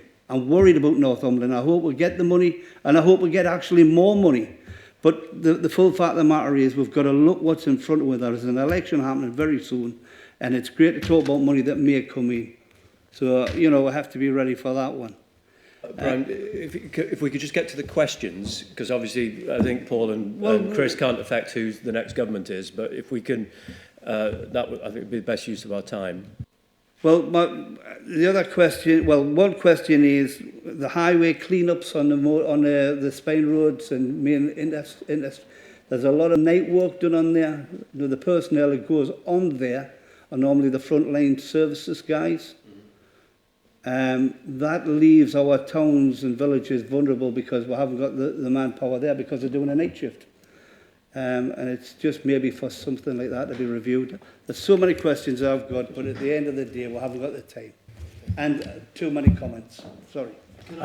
Yeah, go on. Sorry, well, if we let Paul answer a couple of the technical questions, some good points made there. So in terms of the Northumberland pothole versus the national pothole, so basically the intervention criteria that we set in terms of what constitutes a pothole and an activation level on it is set through that transport asset management plan. That process of doing that was through the committee process, so it was involved members.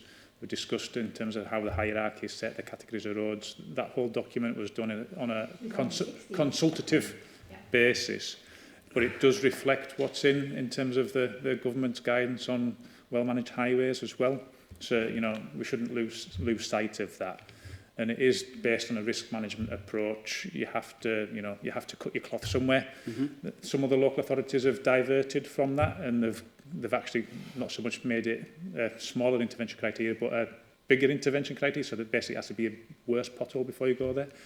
That has an implication in terms of, you know, their repudiation rates for public liability, but fundamentally it creates an issues within the highway. We're more concerned about ensuring the highway is safe for users and to make sure it's fixed in an appropriate manner and that intervention's timely and appropriate. In terms of the LTP process, the LTP process as it currently performs in Northumberland is, you know, fundamentally intended to engage with a broad range of stakeholders, yourselves as members and town and parish councils, to name a few. We also take into account members of the public's kind of feedback that comes in through the year as well. So it's that whole bit around seeking those views that are taken into consideration alongside the asset management information that we have. So that's part of the thinking of it. More than happily discuss with the cabinet members, the portfolio holder, further improvements to that, because we recognise that, you know, that is a moving feast and we need to keep on top of that. In terms of clean-ups and nighttime work along the A189, we predominantly undertake that nighttime activity, or that activity at nighttime, because it's one of the main arterial routes within the county that, in order to mitigate the impact on highway users, we basically close down from roundabout to roundabout on parts of that carriageway and basically undertake all required maintenance activity during that nighttime period. So it's a really intensive piece of work where you'll clear gullies, you'll maintain the safety barriers in the middle of the dual carriageway, you'll cut the verges, you'll clear the fly tipping and litter that might have occurred along parts of the verge, you'll undertake any structural patching works that are required as part of that, replacement of cat's eyes, or you name it. So it's a really intensive piece of work that's done over a very short period of time by the multiple teams. So it minimises the disruption on the highway network, given that's a key arterial route, but also for their safety, because that's the time where it's basically a total closure. Where we've tried doing that during the day previously, where you're just down to a single lane working and things such as that, we've had some significant issues from a health and safety perspective, and we have to take that into account when we're planning that way. Okay, can I just come back on that naughty little point at the beginning? I thought I was very restrained in saying that there's been political toing and froing, actually. I don't count you in amongst that. I do count some of your colleagues and one or two other members who have used the opportunity, and actually I can understand why, use the opportunity of the bad winter to be able to somehow blame the administration for the weather and therefore the state of the roads. Now, we're all grown up enough to know that. Yes, we did. Oh, yes, I remember questions from one or two members about this. Anyway, the point is that we are winning the battle. And I think that by the time we get to October and November time, we will have won the battle. And it will be thanks to all the work of our teams, not just here, but out on the roads themselves. And I look forward to all members congratulating them when that job is done. Please allow me to come back. I respect the answer you came back with. I haven't been one of those people, but I have raised the concerns through the teams, and they're doing the best they possibly can. Indeed. And all the hard work isn't being done by you guys, it's being done by these and that team. Thank you very much. Thank you. It's great to see some political harmony. It's, Mark would like to come back with another question. Thank you. Sorry. Do I ruin the harmony and say I'm really concerned if there is a change of government because of don't go there. Million, it's not going to happen. The 180 million that has been promised to Northumberland over the next 10 years, that would be devastating if we lost that. And if we have a change of government, that is at stake. So that's my political point. The question I did have is about street works. A lot of the potholes in the north are in areas that's been dug up by gas, electric, BT. They just seem to have a free-for-all on our highways. And we could revolutionise, change our highways if we said no more. That's it. And I know we can't, you know, but wouldn't it be great to say you're either in the verge or you're not coming?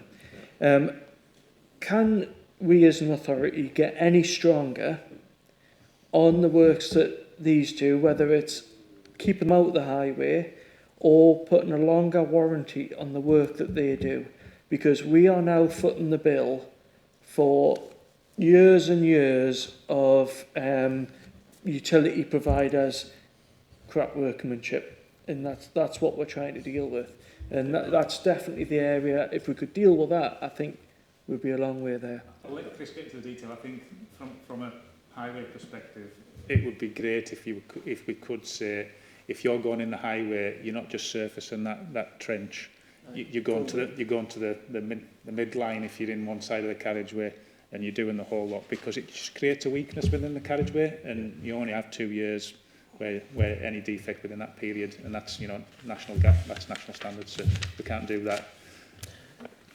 That was my answer. That's national guidance. We've got the Hawke regulations, we've got the street works regulations. There's national guidance out there to the utility contractors saying this is what you must do, but they've got to get the bang for the buck as well, so they're going to be tight. There's nothing more irritating when I see a reinstatement made and they've refreshed the U and an S on a bus stop, and you can't see the B and you can't see the stop. So I get onto street work and go, look, but we've started engaging a lot more. So members of the area team go and engage with the utility contractors, and we're doing the work on where you're working, what you're doing, how you're doing it. It is how we get allocated our funding as a council as well. So we can put a notice on a road, so you can't touch that road for 3 years. But that's why we're trying to develop a forward programme, so we know what's coming, so we can put that restriction on. But again, utility services have got emergency powers, so if they get a gas leak or as part of their infrastructure goes down, they can just drop in and they need to repair it and they need to get things up and running again. We can't get any stronger than we are. We can't go beyond national guidance. We can't go beyond national guidance. What we do is that where we know that there's particular utility, like subcontractors or contractors, that where workmanship has been a problem in the past, we will target them and we will undertake coring activity, because we will check to see how it's been reinstated, the appropriate materials to appropriate depths. So that is something that we do through our streetworks inspectors. Clearly, we have to target that activity, the ones that we have the most concerns with.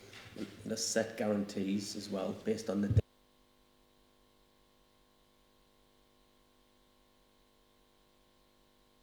Thank you. So just on that, related to that, and maybe this is something we'll discuss next time, is there a sort of case for lobbying the government? Because these rules are set by sort of civil servants in the DFT in London, and because I understand that in some areas, things like cutting the verges, there are more health and safety requirements now than there used to be, which means that they're probably doubly expensive to now cut the verges because you've got more people and more kit. But I do wonder whether there's actually a role for us as a council to actually just try and lobby and make the people that are making these rules understand the impact that it's having on our roads, because it's adding so much more cost to the process of maintenance.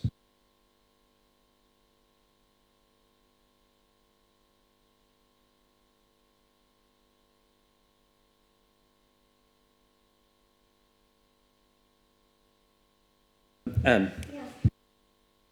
just want to make a point which I think is fair. We're all here because actually we care about our residents. We actually also care about the staff who work, especially on the highways in my area. And I think that all of us recognise that over the years we all have various different problems. I actually took this up last year, and I've taken it up in previous years about my concerns. I probably have, like some others, have a very difficult area to deal with, because the topography is all on a hill. With the A695 going through, I've got the Tyne below, and on top of that, I've got coal mines, and I have got a very ageing infrastructure. And people do, and I'm sorry, as you said, what people think. I have to actually work with everybody, and I do. A lot of it is about understanding. But it's something that the council has to recognise. So I have asked about how many potholes, how many insurance claims, but I have a right to do that. And I think the fact that we're actually here now, at a scrutiny committee, getting to the nitty-gritty of the issues is a really good example of scrutiny and actually enabling people to actually discuss it and have a round-the-table discussion, understanding the real problems. Now, I could go in and say now that half the things that are actually going on aren't recorded, I'm working with the officers quietly to get them done because they are substantial. But I don't do things like that. But I think we're talking about here is the actual overall running of the services and being, I hope, the next meeting about preventative measures that I think is one of the things that, as you said, Mark, and everybody said, is one of the things people want to see the council doing. So, okay, so a good point. Can I just say that includes, though, road sweeping and also the road sweeping. I think that'll be covered by the next report. Can I just ask you then, could we see the agenda framework for the next meeting? So anybody in particular who has something that should be added, it might not be, you've got a different area to me, that we don't miss anything out. So if I could ask that, make that request. So Paul, this presentation had a slide that basically set out some bullet points. The first slide set out, could you circulate the bullet points for the next agenda, that first slide, if you're using the same format, around the committee, sort of at least 10 days, well, probably 2 weeks before the meeting, so that we have a chance to respond ahead of the meeting to include anything on the agenda. Is that? Yeah, good stuff. Chair, at the next meeting, can I confirm we will be getting the landowner council document? Landowner council document, the area managers now for comment in Upton. Once I get feedback from that, we should be ready to go. So it will be at the next meeting. It's gone through everything else, so we just need to double check. Yeah, so we'll be able to talk about it at the next meeting and see it. Yeah, and I think at the next meeting when we're talking about verges and preventative measures, that potentially a representative from NEAT attend as well, since they undergo sweeping and verge. Yeah. Resilience team is very operative. It's operating in quite a lot, certainly the Tyne Valley, but they do have an input into some of the things that I sit on that panel now, so I'm sitting on the flood resilience. Yes. So you can feedback. Right, good stuff. Right, I think final. Okay, I'm conscious of the time. It's now 12:30. So Brian and Nick, and then we'll call it a day. Thank you. Just very quickly, coming back to Mark's point about utilities and working on in paths, I brought this issue with Paul. We could have a lovely, well-graded path, and the utilities can come along there, cut that up, and they'll put a bare bones type of covering, which spoils the full deck. And I've chased Paul up about, can they put back in the material like for like? And basically what he said was government legislation tells them that's all they've got to put in, unless Paul can sweetheart them and we can get something better. The other thing that's never really been touched on is the cost of traffic management. I know workforce